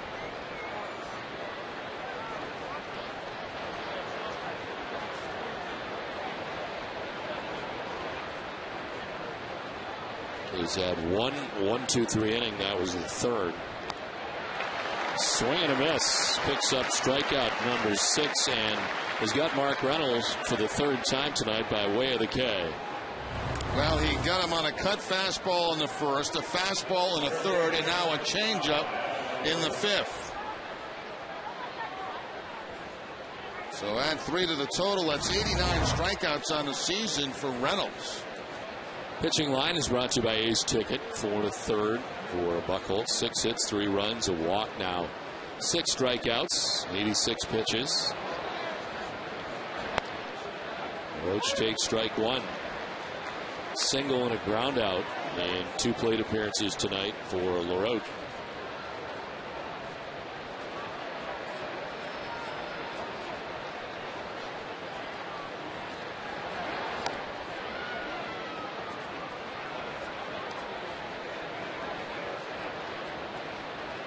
That is the 10th time this season that Mark Reynolds has struck out at least 3 times in a game. Numbers are staggering. LaRoche down 1-2. He's one of those guys with a lot of power, strikes out a lot. He's got those 15 home runs.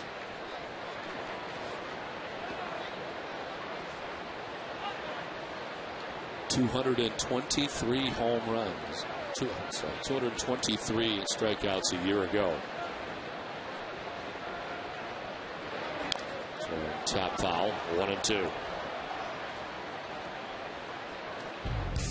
Red Sox baseball on NESN is brought to you in part by Eastern Bank, the official bank of the Red Sox television network. Eastern Bank, the best team in banking.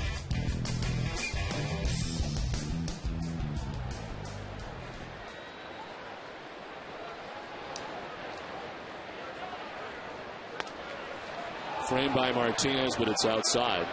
And it's 2-2. Not by very much. Once again, Buchholz tries that cutter to pick up the outside corner just off the outside edge.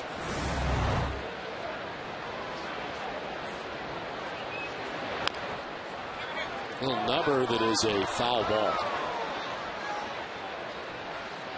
So I remember at the trade deadline last year when we were in Baltimore when it all went down. LaRoche was traded with Casey Cochran at the time for Atlanta.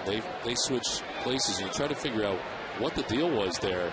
You're giving up a first baseman, a guy who's pretty good glove first baseman. They were kind of similar players at the time, but I remember the thought process being that LaRoche is used to being an everyday player. Kochman may be better off the bench. He wasn't going to have much playing time, but it was very difficult to figure out at the time after the trade. And there was time before they signed Adrian Beltre where they thought maybe Kochman would be the first baseman this year for the Red Sox, and that they would have Youkilis at third base.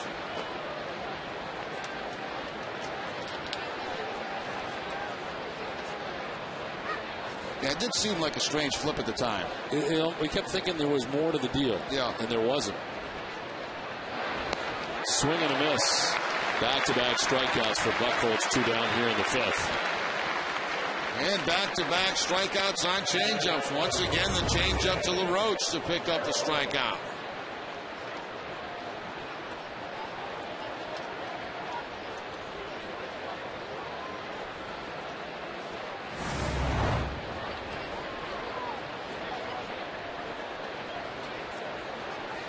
No 2 down here in the 5th inning. Miguel Montero coming up. Luke shot an error in the first, doubled and scored in the 4th inning. Can you think of another time ever that we've had both of our stage managers in the booth at the same time? Maybe many years ago. But they are in deep conversation right now. This is the first.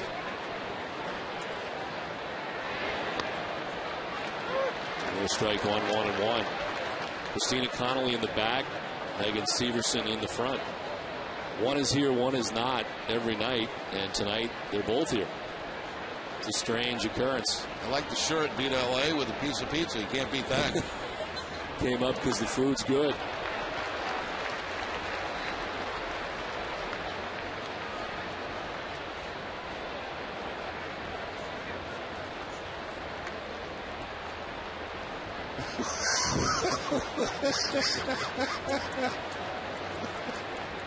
Who uses that? Wally? It's perfect for Wally. Wally. It's a little far away for Wally to get there.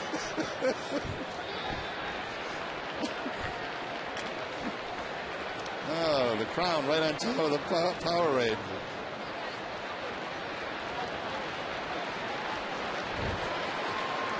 One, two to Montero. Chopped up the middle, but Hall is there on the run and in time to retire the side. We're halfway through this one from Fenway. The Red Sox have a 5-3 lead.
A replay of the previous night's game on Breakfast with the Sox, brought to you by the all-new BK Brunch menu from Burger King.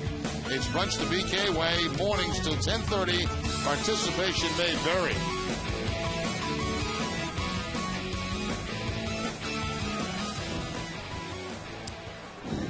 What?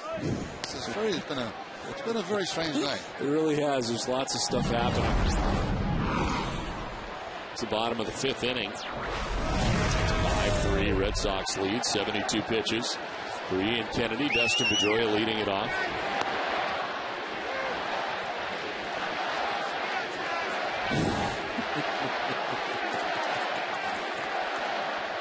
Please do not drink out of the toilet.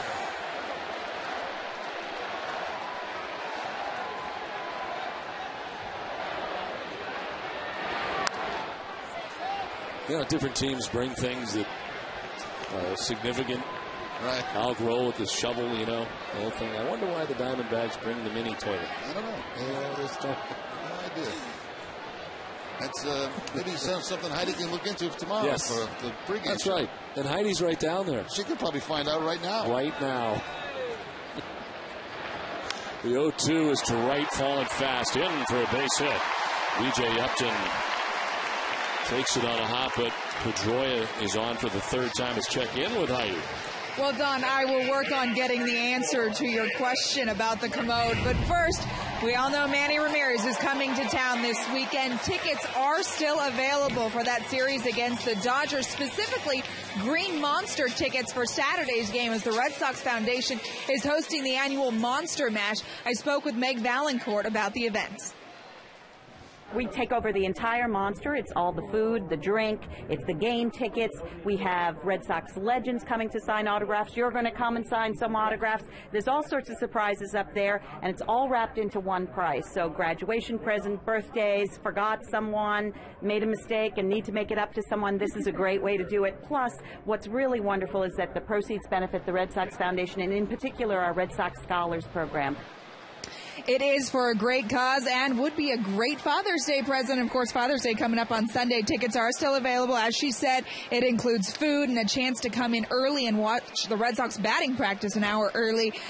More information is at redsox.com/Monster Mash. Don, Jerry? All right, Heidi, thank you very much. And I'm sure you'll get back to us just as soon as you can.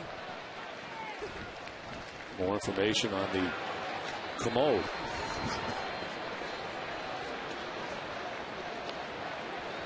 Pedroia has single to begin the inning. David Ortiz bats. He hit a 2-run home run in the 1st. Fouled out in the 3rd. There goes Pedroia. Ortiz swings and grounds one hard to 1st. Roach will tag the bag as Pedroia takes 2nd base. Now, Pedroia had a very good jump at first base, but you certainly never ask David Ortiz to take a pitch for a guy that's stealing. If he sees one he likes, he's got to swing at it. Hits the ball hard, but right at LaRoche at first base.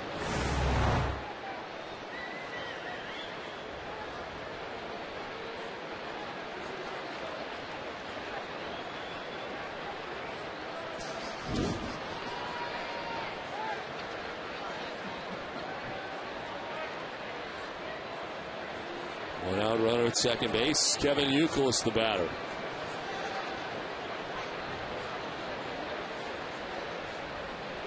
Youkilis has popped out to 3rd and struck out swinging. So it skips in, knocked down by Montero. Time now for Coors Light Freeze Can, and Kevin Youkilis with a couple of outstanding plays at first base in this ball game tonight. This one going to his left. Coors Light Freeze Can, brought to you by Frost Brewed Coors Light, the world's most refreshing beer.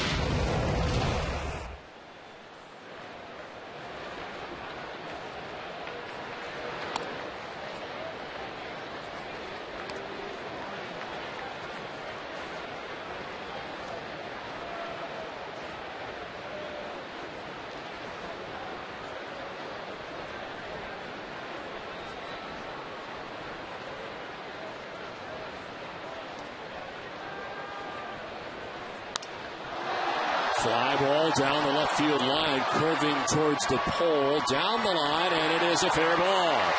Off the wall, scoring is Pedroia from 2nd. It's a wall scraper for Kevin Youkilis, and it's a 6-3 Red Sox lead.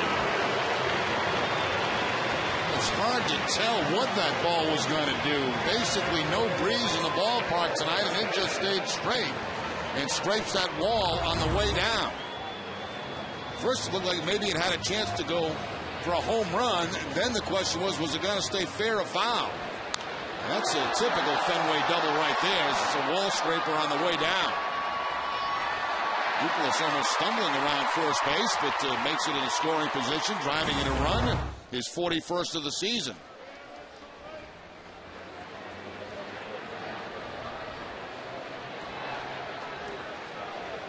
Nicholas at second base. Victor Martinez the batter as he takes ball one. Victor popped out to third base in the first inning. Singled and knocked in a run in the third.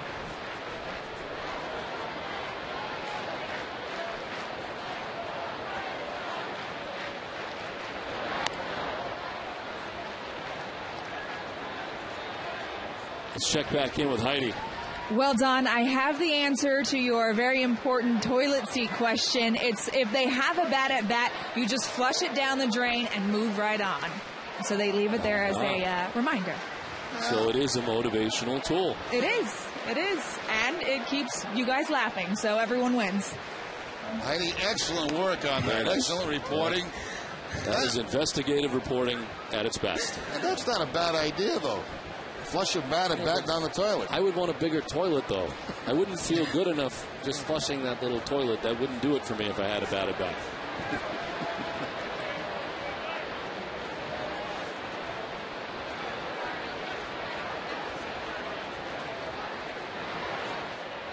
I had that thing in a dugout when I had a bad at bat. I'd take my bat and I'd break that toilet in about 70 different pieces. Yeah, here's your toilet. You wouldn't walk over with your fingers and flush it, the little flusher? No, little fingers flushing my little toilet, no.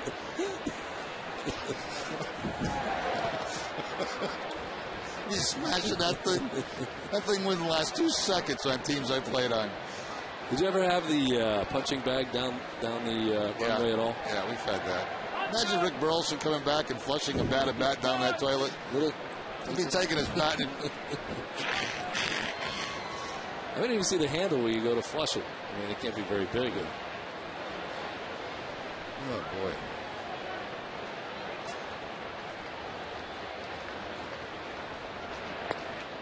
And then for a strike over the outside corner, full count. The pitching line is brought to you by a Boston area Lexus dealers. Ian Kennedy, 4 to third deep, 6 runs. 85 pitches into his outing. Carlos Rosa is up in the pen for the Diamondbacks.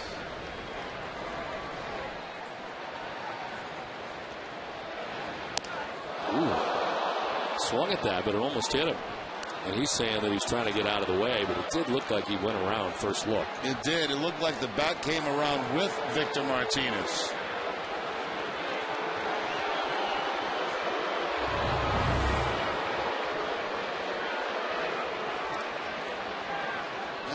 Awfully tough to tell on that. Yeah, I think it did. It did go around. He's trying to get out of the way, and the bat just continued to come with him for a swing.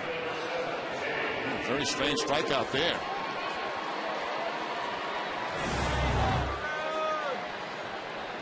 It is the 5th K of the night for Kennedy, and the second out of the 5th inning. Nicholas at second base. Drew the batter, spins out of the way, a ball 1 inside.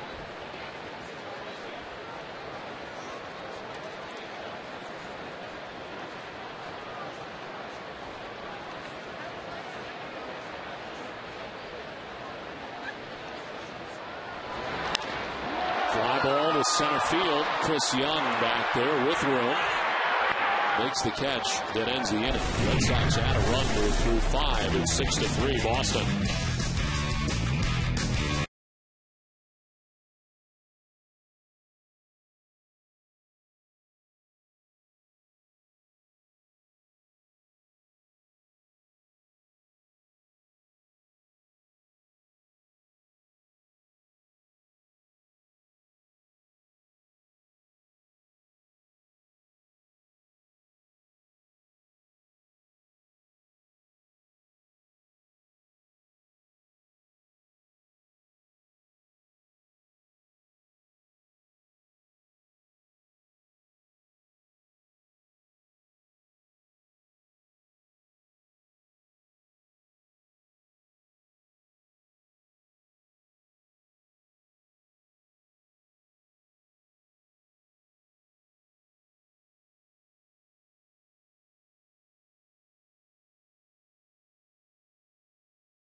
2-2, the top of the 6th inning. Chris Young leads it off and takes strike one from Clay Buchholz.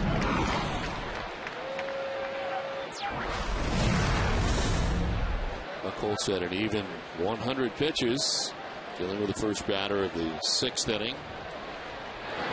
Look out, in tight. And it's 1-1. Hideki Okajima warming in the Boston pen. First action we've seen in the pen tonight.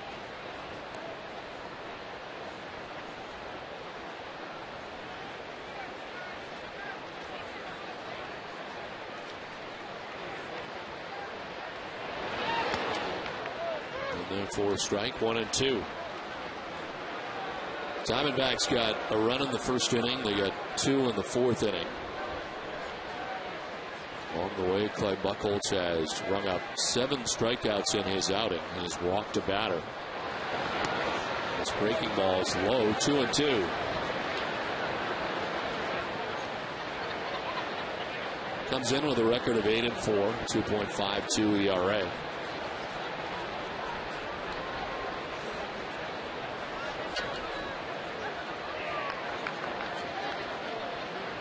Trying to figure out what to throw here to Chris Young to begin the 6th inning. Shook off the changeup and the fastball. Wants to go to the cut fastball. Down low, ball 3.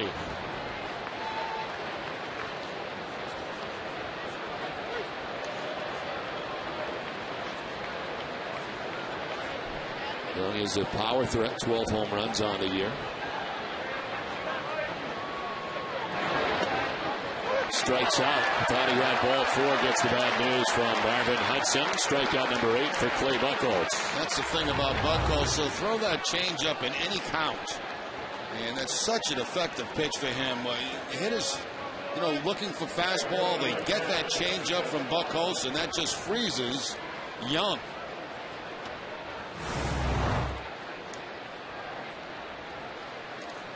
"16 of the last 18 games, the Diamondbacks as a team have had at least 8 strikeouts. And with that strikeout of Chris Young, that is 8 tonight for Clay Buchholz.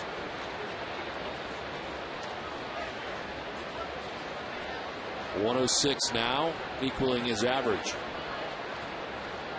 Work to do before he gets to his high.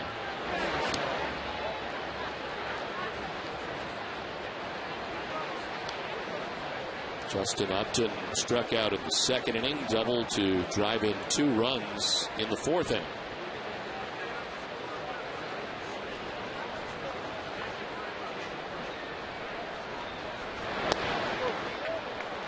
Still throwing hard, 96, been missing, 2-1.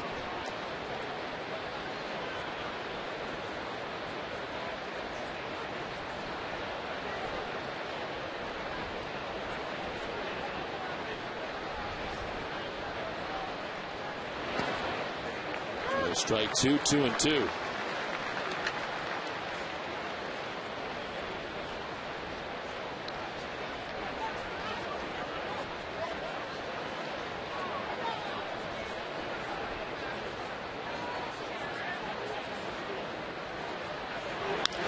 On the ground, right side, Pedroia gathers and throws. 2 down.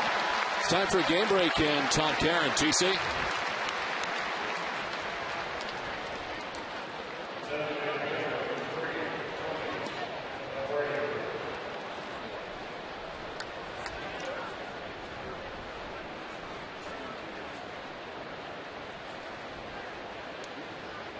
All right, Tom, thanks very much. Here at Fenway Park, Red Sox have a 6-3 advantage.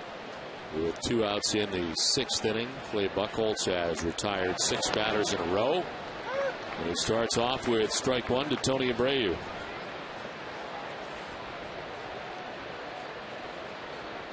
If he can get through this 6th inning, it would be the 7th straight start that he has given Terry Francona at least 6 innings.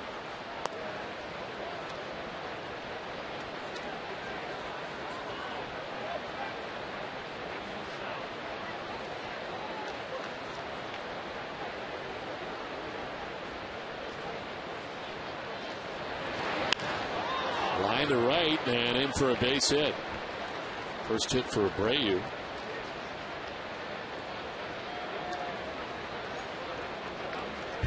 Whether it's banking, investments, or insurance, Eastern Bank is here to help you and your community win. And for each Red Sox win this month, the Eastern Bank Charitable Foundation will donate $500 to the Boys and Girls Club of Lowell. Well, here comes Terry Francona with 2 outs in the 6th inning. And that'll do it for Clay Buchholz.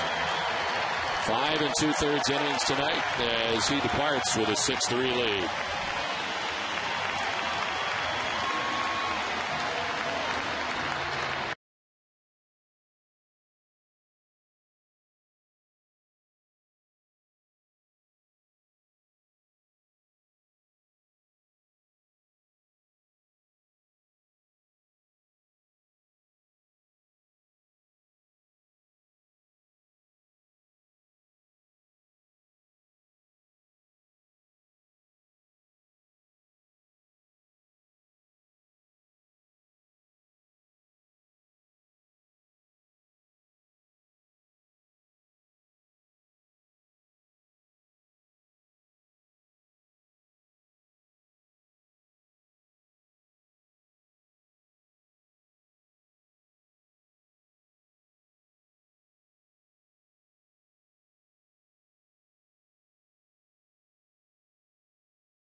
Frank Webb's Bass Centers for friendly experience guidance. Find your showroom at frankwebb.com. 6-3, the Red Sox have the lead over the Arizona Diamondbacks. 2 outs in the top half of the 6th inning, a runner at first. The night for Clay Buchholz as he goes 5 2/3. He's still responsible for Abreu at first as he was just trying to get through that 6th inning. 113 pitches. Pinch hitter is coming up here, but first, this call to the bullpen is brought to you by New England Ford Dealers. And it is Hideki Okajima into the game. For the 27th time this year, he's 2-2 with 4.87 ERA, 305 opponent batting average. Rusty Rial is the pinch hitter for Gerardo Parra. Rial is a 279 hitter, 2 homers, and 5 runs batted in.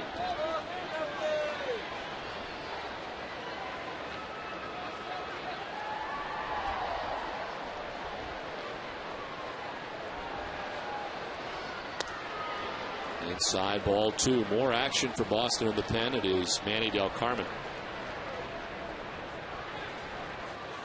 Of course, the Red Sox, with a day off yesterday, have their full bullpen available to them tonight in this ball game.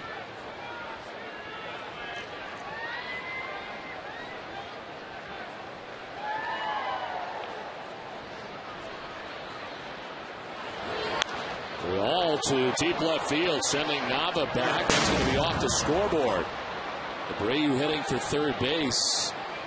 And into second base, flopping in with a headfirst slide goes Rial, a pinch hit double. And all of a sudden, Arizona with runners at second and third, all this with 2 down. Had that throw going into second base, they might have had Rial at second base. Takes an inside fastball from Okajima, plants it off the scoreboard, but Nava takes a look at third base, and the cutoff man, had it gone to second base, they may have had a chance at it.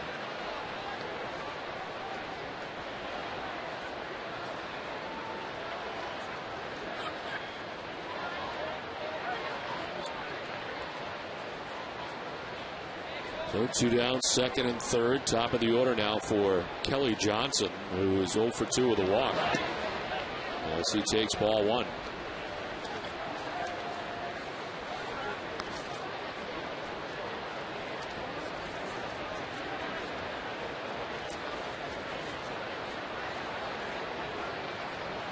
Pregame held opponents scoreless in 18 of his 26 outings, 12 of the last 15.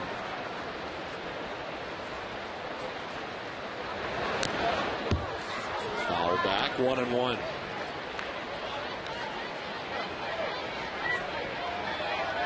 Johnson is 1 for 2 in his career against Hideki Okajima. And great numbers against left-handed pitchers in general in 2010. In fact, in his career, a 301 hitter against lefties.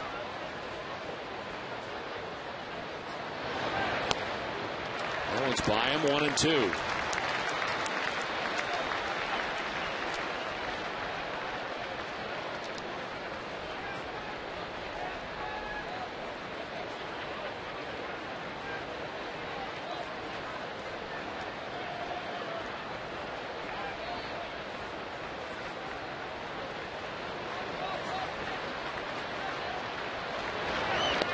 Swing and a miss. Okajima strikes him out. Makes a big play.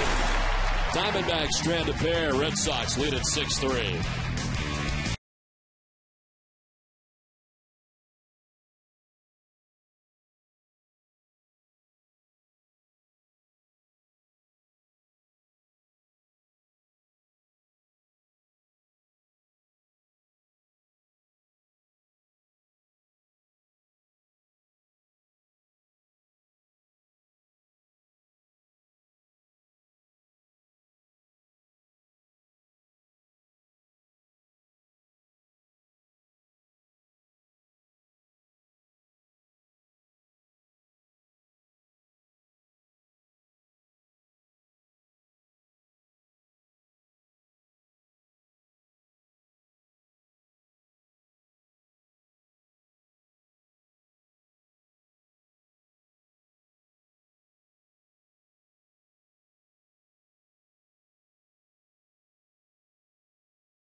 Back at Fenway as we head to the bottom of the 6th inning. Adrian Beltre takes the breaking ball for strike 1. Rusty Real stays in the game in left field after pinch hitting for Parra. This is pitch number 90 for Ian Kennedy. And Beltre takes it opposite field into right for a base hit.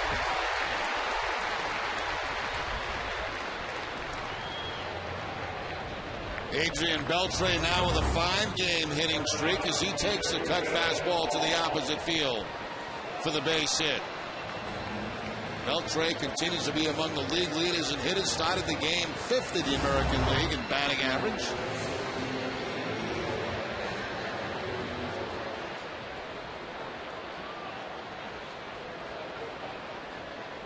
Bill Hall grounded out to shortstop in the 2nd inning. Flied out to center field in the 4th. He's 0 for 2.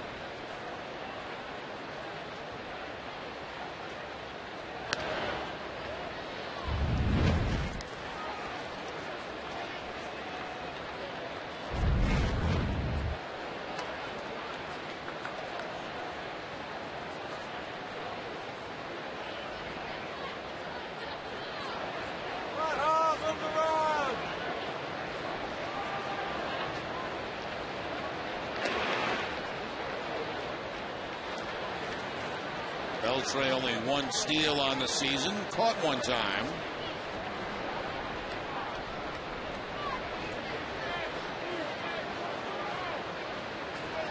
Bill Hall starting at shortstop tonight for the third time this season.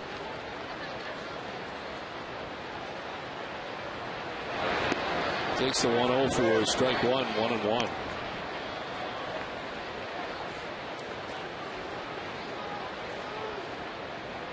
So now he started 19 games in left, 6 in center, 2 in right, 3 at short, 3 at second, and of course pitched in a game. He's been at all of those places coming in as a replacement. Those are just the starts for Hall. He's been all over. I think coming into spring training, we had an idea that he could be versatile and may fill a few spots, but I'm not sure we imagined he would fill this many. And this often so far this year with all the injuries. As there's ball 2, 2-1.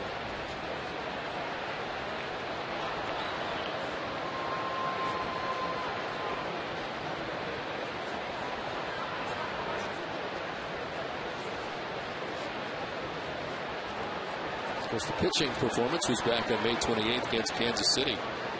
2-3, 9th inning.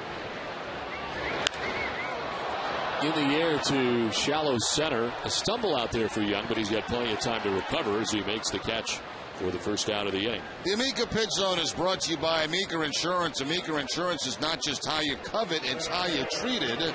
We'll take a look at 3 strikeouts from Buck Wilson this ball game. Out of the 8 he had, a changeup for a strikeout. That's the cut fastball. And then cut fastball inside corner for the changeup. I mean for the strikeout, excuse me.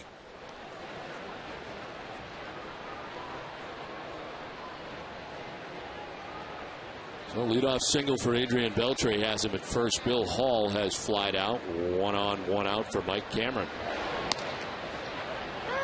Strike one.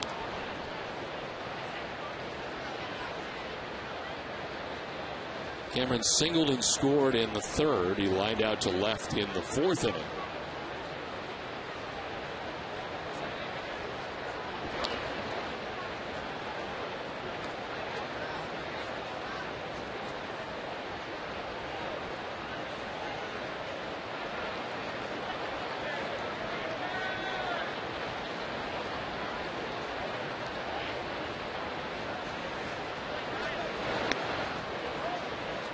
Ball and a strike to Mike Cameron.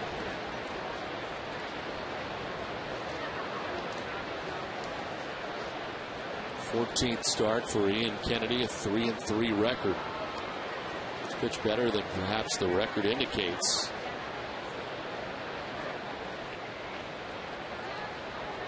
Hasn't won since the 19th. That was against San Francisco. That was in May. Introducing Ibercoat Exterior Stain by Benjamin Moore, a revolutionary waterborne stain that outperforms the best oil-based stains on the market. Find Ibercoat at your local Benjamin Moore retailer.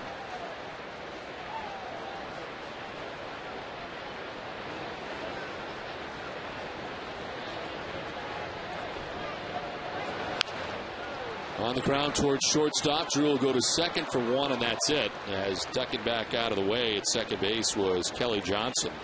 Didn't feel like he had any opportunity to get Cameron down the line at first, but they do get Beltre 2 down. Yeah, sometimes you just sense as an infielder that the ball's not hit it out hard enough to turn over a double play. And this ground ball moves Drew to his right just a few steps, as you can see, and he's got Adrian Beltre barreling in on him. Didn't even attempt to make a throw at first base. I think a lot of that because Beltre slid into second.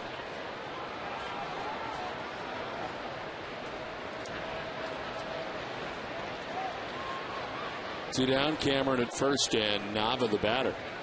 It's been a hitless night so far as he takes ball 1.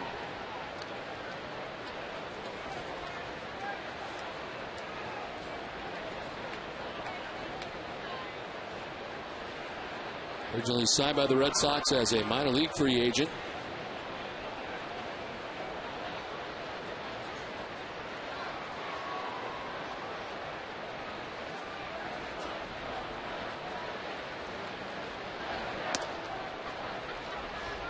Inside, it's ball 2. Jerry, we saw him during spring training, but nothing really struck out as far as Daniel Nava, at least for me during spring. And I know just because we knew his name during spring training, he did play quite a few spring training games, but nothing really jumped out. Well, something must have stuck in the mind of Terry Francona and the coaching staff, because you know, a lot of times they see much more of those guys, obviously, than we do on a daily basis. And every once in a while, somebody will do something that they remember. And sometimes if they need to make a call, they'll call that person that they remember doing something well. That's why it's so important for the lower minor leaguers to make an impression in spring training for the manager, one that he will not forget. I mean, they actually get to see those guys more than they do their starters during spring training. So do we. Yeah. By about the 5th inning. Exactly. We had a great schedule this year. Basically all home games, and that's perfect. That's perfect, because at least you know you're going to get to see the starting lineup play. See, I think it really helped us, too. I really do, because then we get a chance to see a lot of the younger minor league guys that come over from the minor league camp also, that are, you know, 3 or 4 years away. We get a chance to get identified with them. But they may not travel if we were on the road. Those days of where you travel and you have to take, what, 5 or 6 players, those are long gone. Starting players. Those days are long, long gone.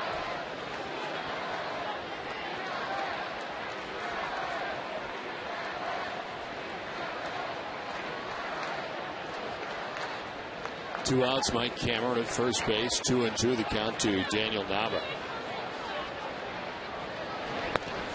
Strike 3 call. Instincts in the 6th inning. We played 6 from Fenway at 6-3 Boston.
Out of this game, Darnell McDonald comes in. He takes over in left field. Hideki Okajima back to the hill to begin the 7th inning, where Stephen Drew leads it off for the Arizona Diamondbacks. There is action behind Okajima as Manny Del Carmen and Daniel Bard warm up in the pen. 8 pitches for Okajima since coming in. He got a strikeout to end the 6th inning. This is chopped out towards Pedroia at second base for the first out of the 7th inning. The excellence, passion, and tradition of top-flight European soccer comes to Fenway Park on July 21st at 8 p.m. as Powerhouse's Celtic Football Club of the Scottish Premier League and Sporting Club de Portugal from the Portuguese Liga descend upon Fenway for the Fenway Football Challenge. Tickets will go on sale to the general public beginning at noon on Tuesday, the 22nd. Visit tickets.com/football at Fenway for more information. With one out in the seventh.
Seventh inning with one out. Red Sox lead at 6-3 as Mark Reynolds stands in and hits a fly ball to right field, sending J.D. Drew back to make the catch for the second out of the inning. One pitch, one out for Del Carmen. Coming up tomorrow, it's Olympia Sports presents the Boston Globe Red Sox Game Day Live with TC Peter Gammons and Dennis Eckersley.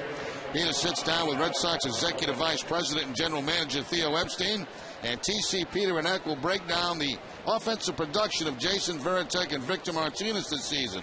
Plus, the countdown to Manny Ramirez's return to Boston continues. It's all coming up tomorrow night at 6, only on NESN. Here are the numbers for Del Carmen. His 27th appearance, a 2.40 earned run average. Opponent sitting at measly 163 against Manning. As he grooves in there, strike one to Adam LaRoche at 95 miles per hour.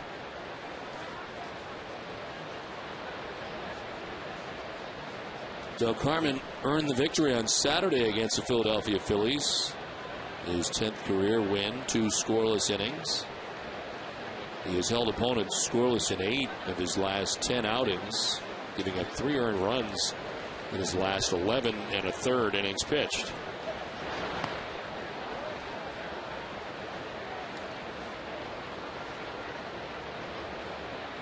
Ranks third among American League relievers with that 163 opponent batting average against.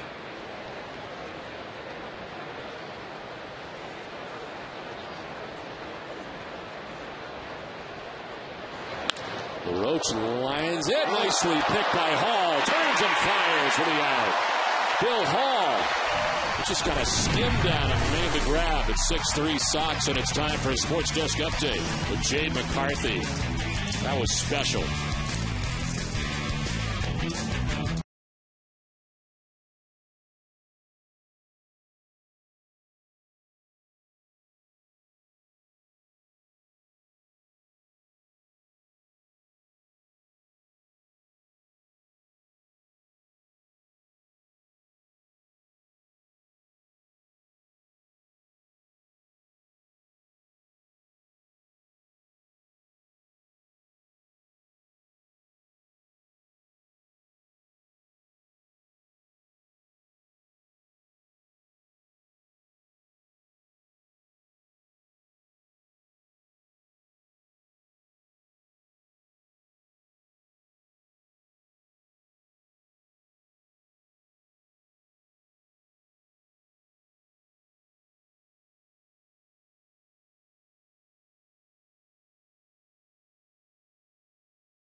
David Ortiz in the first inning with the Red Sox trailing 1-0. It's his 13th home run of the year, 2-run shot.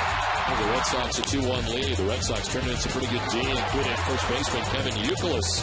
An outstanding play at first base with Buchholz covering for the out. And speaking of Clay Buchholz, he's able to give Terry Francona 5 2/3. He gives up 3 runs and has a chance for his 9th win of the year as he departs. 8-4 is Mark coming into tonight's action. A pitching change for the Diamondbacks. Juan Gutierrez into the game, his 24th appearance. A tough 0-5 mark out of the pen with even tougher earned run average numbers, 9.28. And it's sitting at 300. And that breaking ball snapped in there for strike 1 to Dustin Pedroia. Gutierrez did throw a season-high 2 shutout innings last time out on Thursday against the Atlanta Braves. His last 11 outings has been scored on 7 times, including 14 earned runs.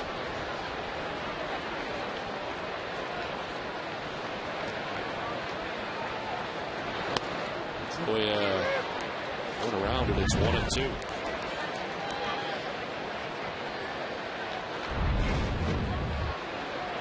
Last delivery from Gutierrez at 96.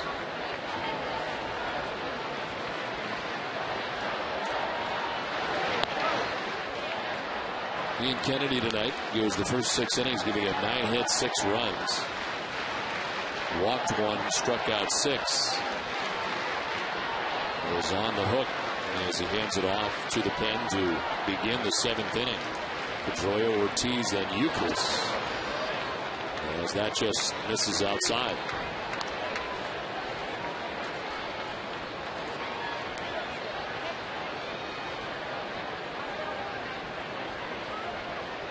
Pedroia's been on base 3 times. Hit by a pitch, a double, a single. Scored 3 runs. Out towards right center field on the run is Young to make the catch for the first out of the 7th inning.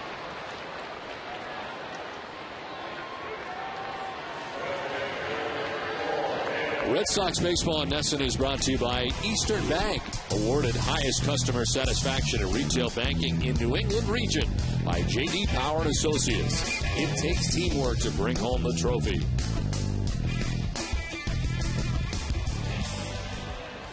One out in the 7th inning. David Ortiz coming up. Just showed you his 2-run home run back in the first.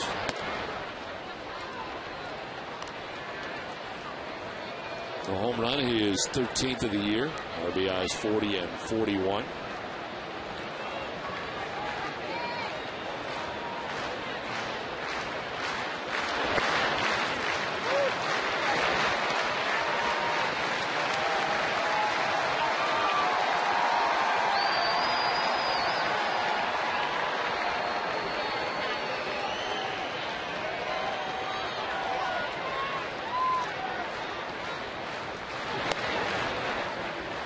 Inside ball 2-2-1.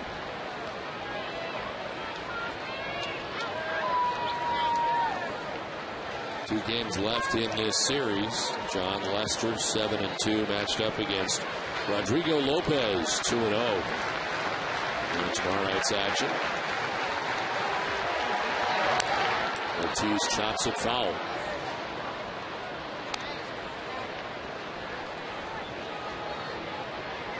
Dunkin' Donuts is in its 11th year of hosting local youth groups and charitable organizations in the Dunkin' Dugout, a special seating section at Fenway Park. Thousands of children have had the chance to catch a Red Sox home game thanks to Dunkin' Donuts.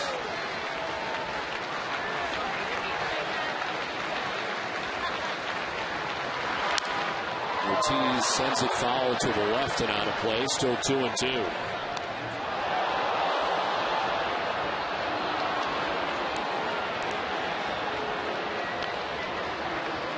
I don't know if that was a Nesson box right there, but that was a terrible play by somebody in one of the luxury boxes. You may want to make sure before you. You may want to make sure before you carve one of the higher ups. This one is fouled off to the left. Well, you got to call him as you see him, Don. I guess. It's in the area of the nesting box, but I'm not sure.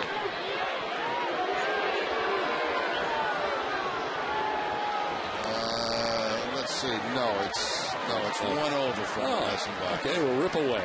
Go for it.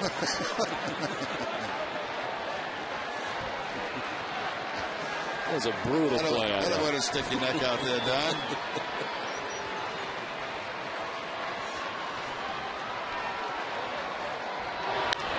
On the ground, off the glove to Diamondbacks into right field.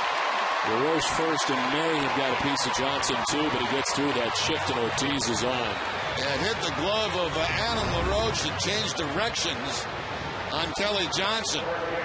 Here's the ball off the glove, and then it changes. It pushes it to the right of Johnson. I'm going to give Ortiz a base hit on this. So David picks up his second hit of the night, the 2-run home run. Back in the first inning, and now this single in the 7th.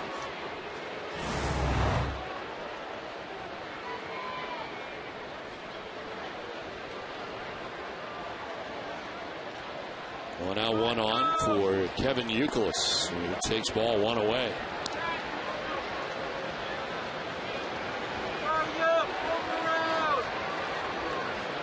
Popped out in the first inning, struck out in the 3rd, doubled in the 5th to drive in a run. Lines it towards left center. Young's not going to get there. Drops in for a hit. Ortiz takes second. 2 on, 1 away.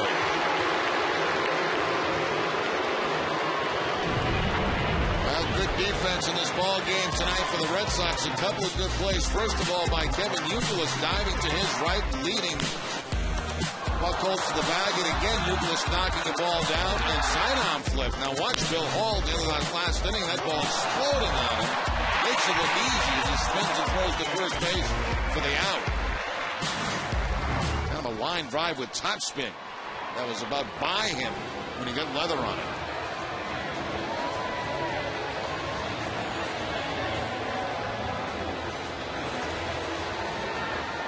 1 out, 2 on.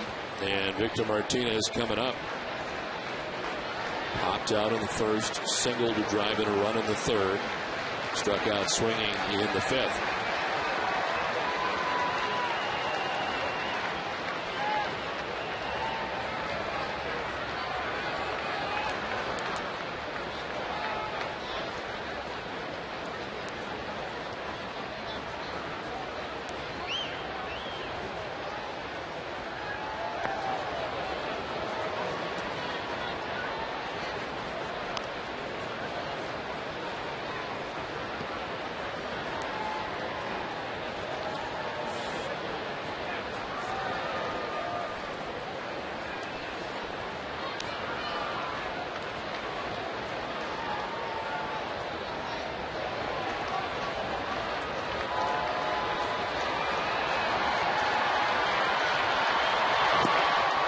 Swing and a miss. 1-1. 96 from Gutierrez.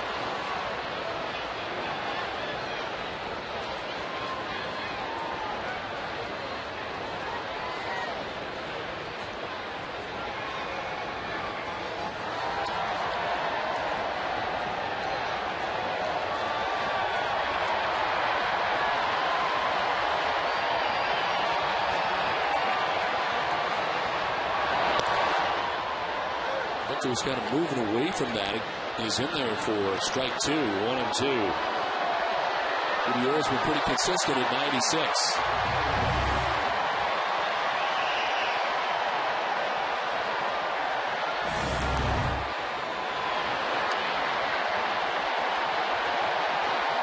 J.D. Drew waits on deck. Boston batting in the 7th with 1 away.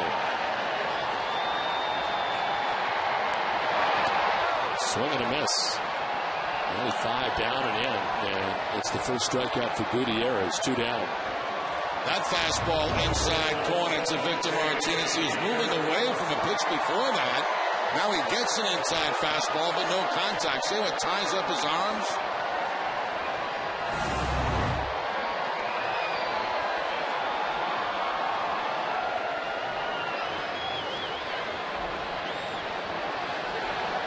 J.D. Drew with a 2-hit night tonight. Single to center, single to left. Last time up, flied out to center. The battle of the Drews tonight. JD has 2 hits. His brother Steven has 1 hit in 4 tries. And Drews Red Sox have a 3-run lead. JD Drews Red Sox at that.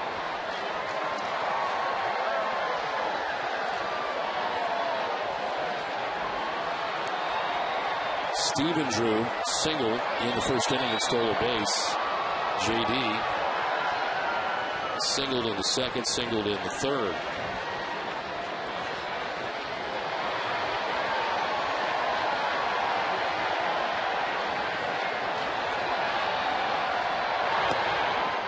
It's outside, ball 2.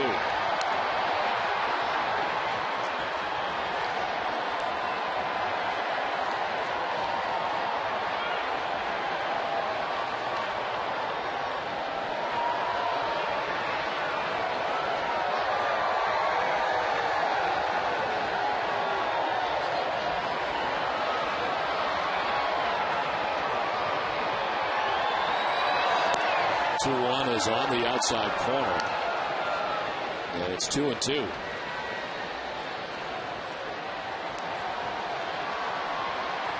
JD and his brother Steven have played in the same game 15 times now in the majors.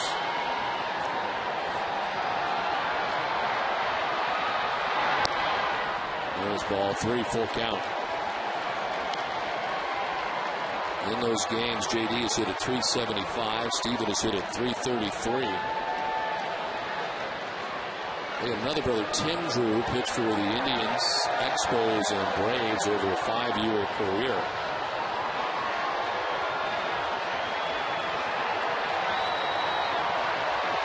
All 3 Drew brothers, first-round picks. This one fouled off. Now that pretty impressive family. Yeah, that's pretty amazing. I didn't know that. All 3 of them first-round picks. Wasn't that familiar with the pitching Drew. He pitched for the Indians in 2000 and 2001. Did Tim Drew. The Expos 02-03. The Braves 04. Over a 5-year career. There's Blaine Boyer warming up for the Diamondbacks.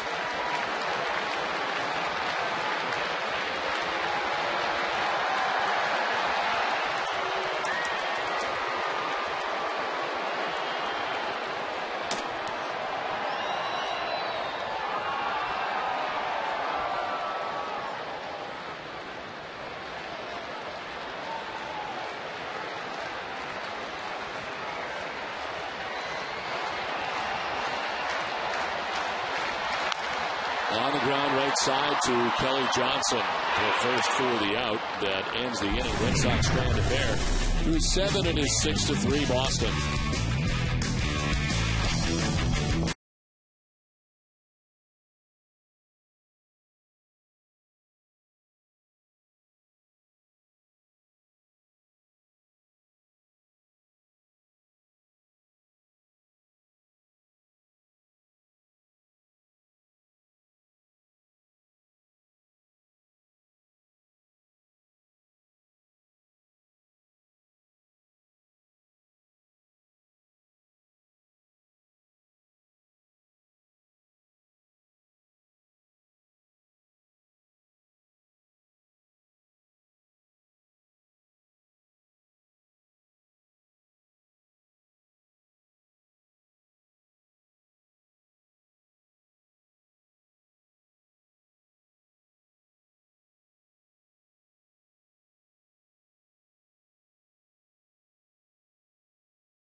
a look at Major League Baseball's best brother combos.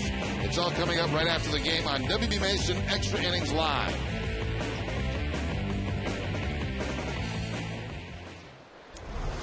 The pitcher for the Red Sox is Daniel Bard. He becomes the fourth arm of the night for Terry Francona. 32nd appearance of the year, 2.48 ERA.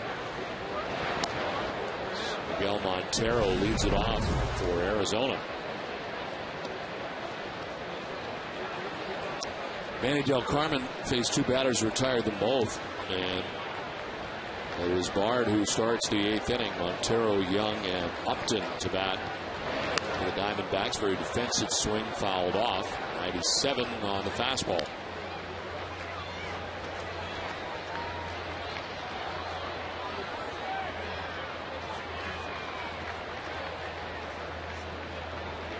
Of course, Bard on the last road trip, allowing the two-run walk-off single to Russell Branyan. Picked up his second loss. This one is back at him. The first for the out.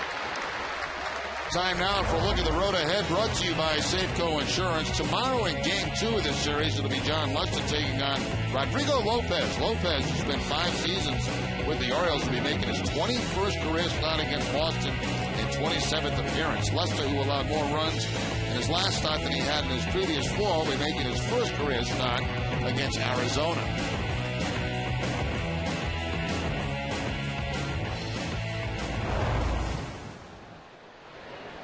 One out in the eighth for Chris Young.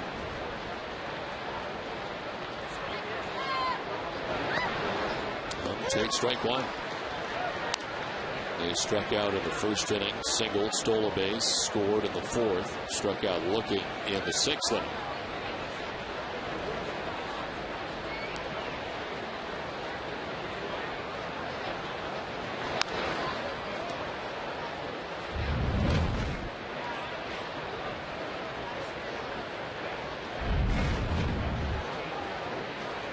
In that outing against Cleveland last time Bard worked, it was 2/3 of an inning, 2 hits, 2 runs. Walked 2, struck out a batter. This one is sent out towards left center field. McDonald will run it down. Darnell McDonald came into the game last inning, makes a good running catch, 2 down. The thing about Darnell McDonald is he can cover a lot of ground in a hurry. Very good speed. That ball was toward the end of the bat of Young, and McDonald able to cover the ground and make the catch. And make it look easy.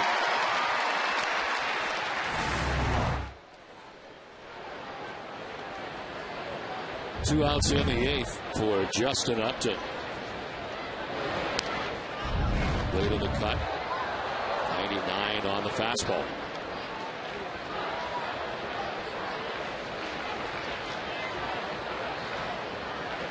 Of course, Papelbon was not in Cleveland as part of that series. Bard was closing games, earned his second save of the season. Third career save for him as part of that series. This one fouled off, 0-2. Papelbon is back and getting ready. And of course, he worked here against the Phillies over the weekend, going an inning, giving up 2 hits, striking out 2.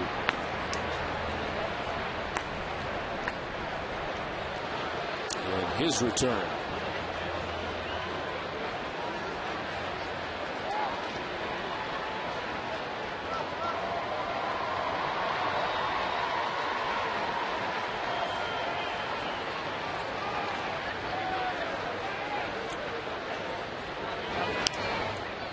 Popped up back at first. Euclid will head back to make the catch that ends the inning.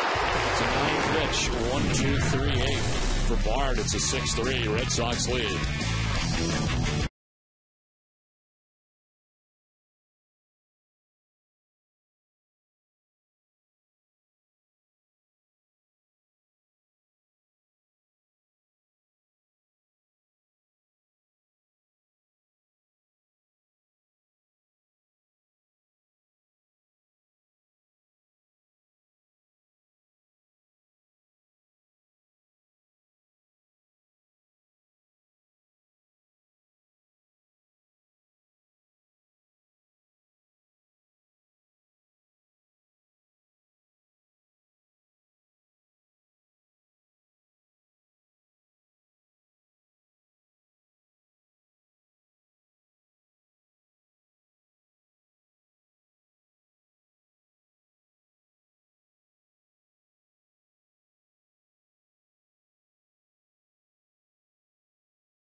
Arizona Diamondbacks, as well as another interleague battle with the LA Dodgers with our new interleague double play packs.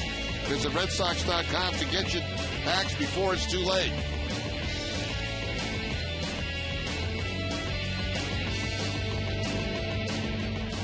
New pitcher for Arizona, their third of the night. It is Blaine Boyer, 17th appearance, 1-2 mark, 7.20 earned run average.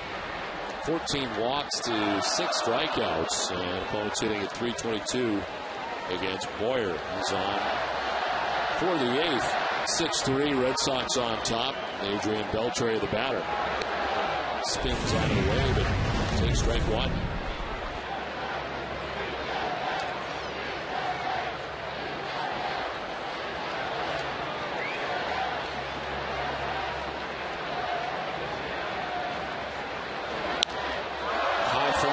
To left center field, Young back, and Morris to the track to make the catch for the first out of the 8th.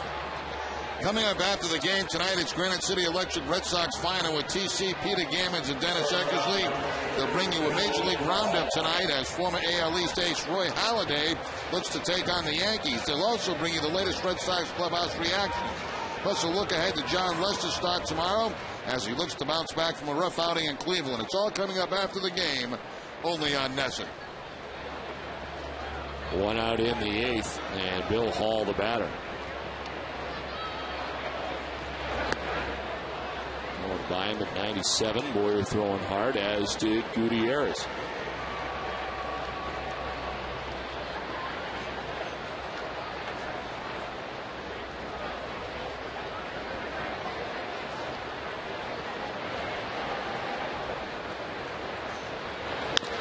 On the ground towards short, Stephen Drew throws out Bill Hall, 2 down.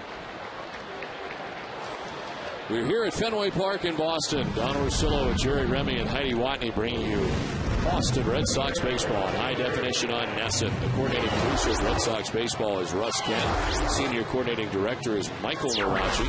Associate producer Jim White. Production assistant Kate Galvin. And NESN's executive producer is Joel Fell. Glad you've joined us for the first of 3 between the Red Sox and the Arizona Diamondbacks. We roll along in interleague play, and Diamondbacks will be here for 3, then the Dodgers in for the weekend.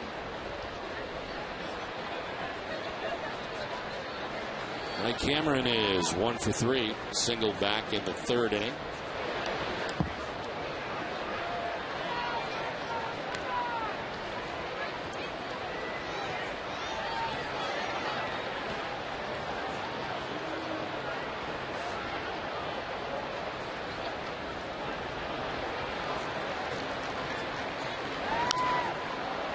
Yankees have an 8-3 lead tonight over the Philadelphia Phillies in the 8th in New York.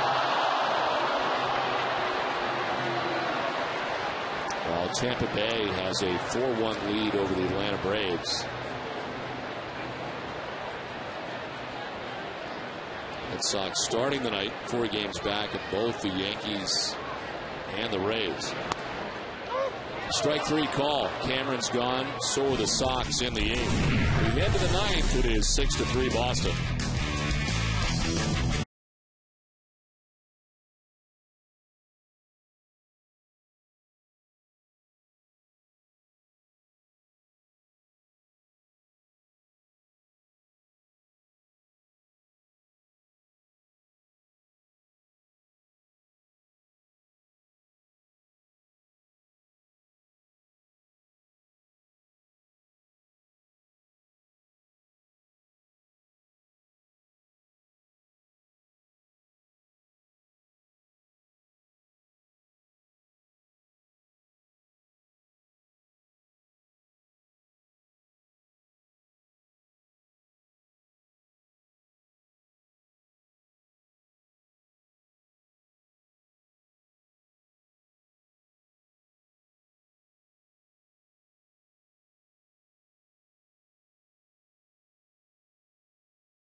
Your New England Toyota dealers.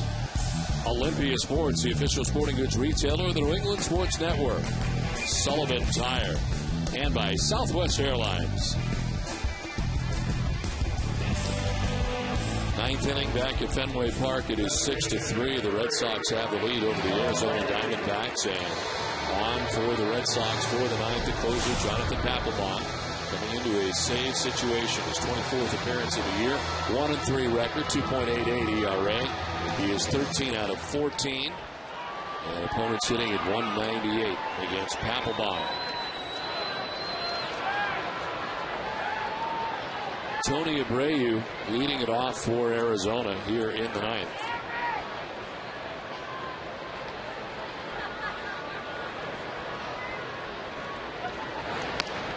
Swing and miss. 94 and bite.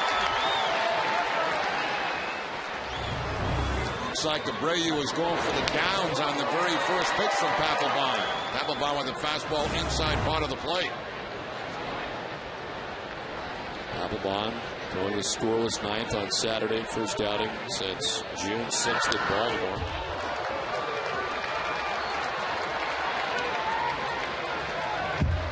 A reminder to stay with us after the game for WB Mason's Extra Innings Live. Complete post-game coverage coming your way right after this one.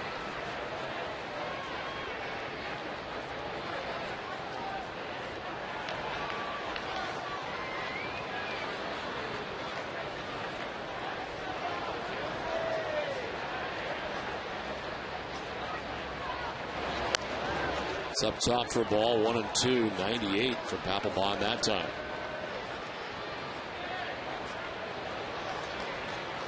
That is 13th save of the season back on June 2nd against Oakland. He is tied for 7th in the American League with the 13 saves on the year.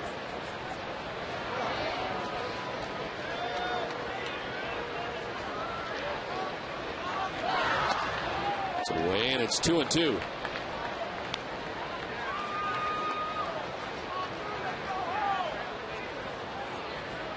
Made his 288th career relief appearance on Saturday. Only Bob Stanley with 552 and Mike Timlin with 394 now have more than Papelbon.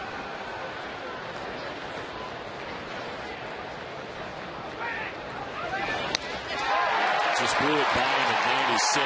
Strikes him out. One down, ninth inning.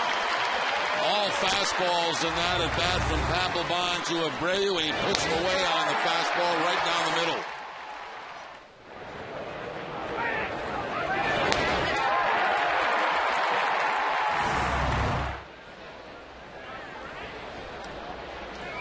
This is the 27th time this season the Diamondbacks have struck out at least 10 times in a game.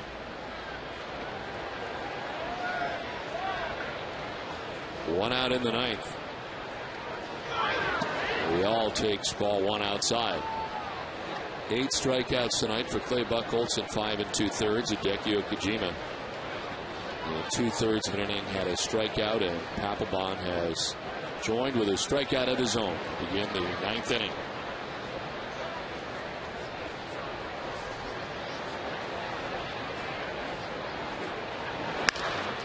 To third base, Beltre's got it, and there's 2 down in the ninth. The top performer of the game is brought to you by Jaguar. Tonight we've chosen Kevin Youkilis. A couple of fine defensive plays in the ball game for Youkilis. Also a couple of hits in the game for Youkilis tonight. The Jaguar performer of the game, Kevin Youkilis.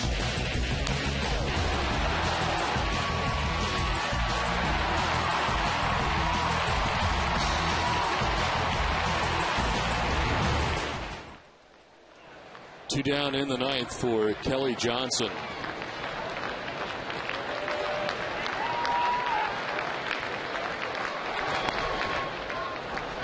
Johnson has struck out twice, grounded out, and walked.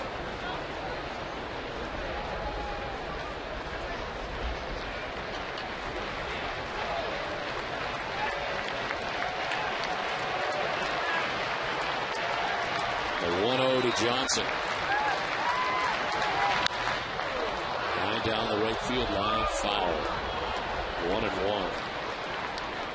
One remind you after the game to stay with us for Granite City Electric's Red Sox final. It's coming up from our NESN HD television center.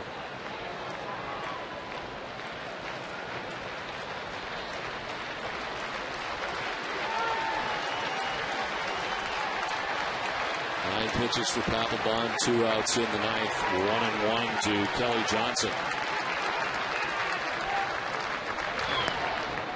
Ball 2, 2-1.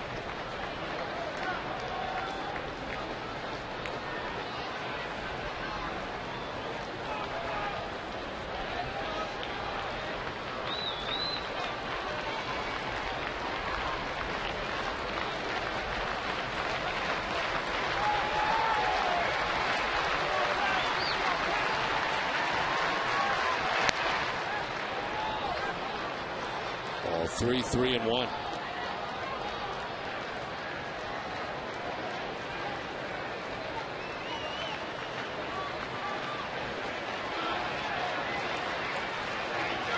Stephen Drew waits on deck.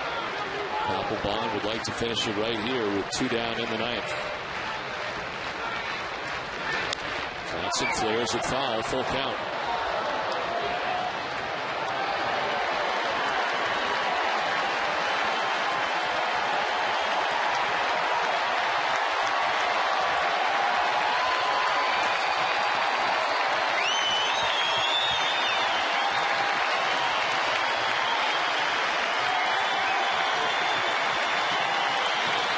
Three balls, 2 strikes, 2 outs, ninth inning.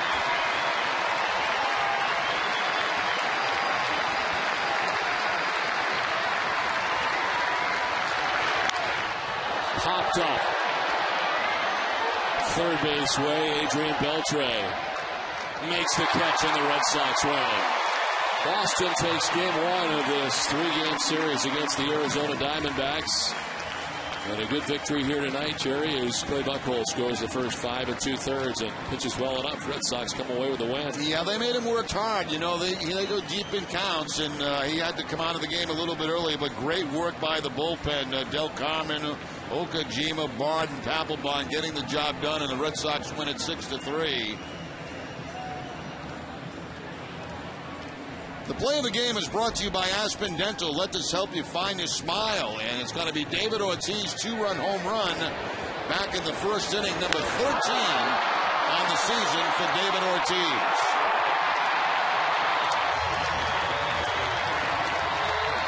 Back with more from Fenway Park after this.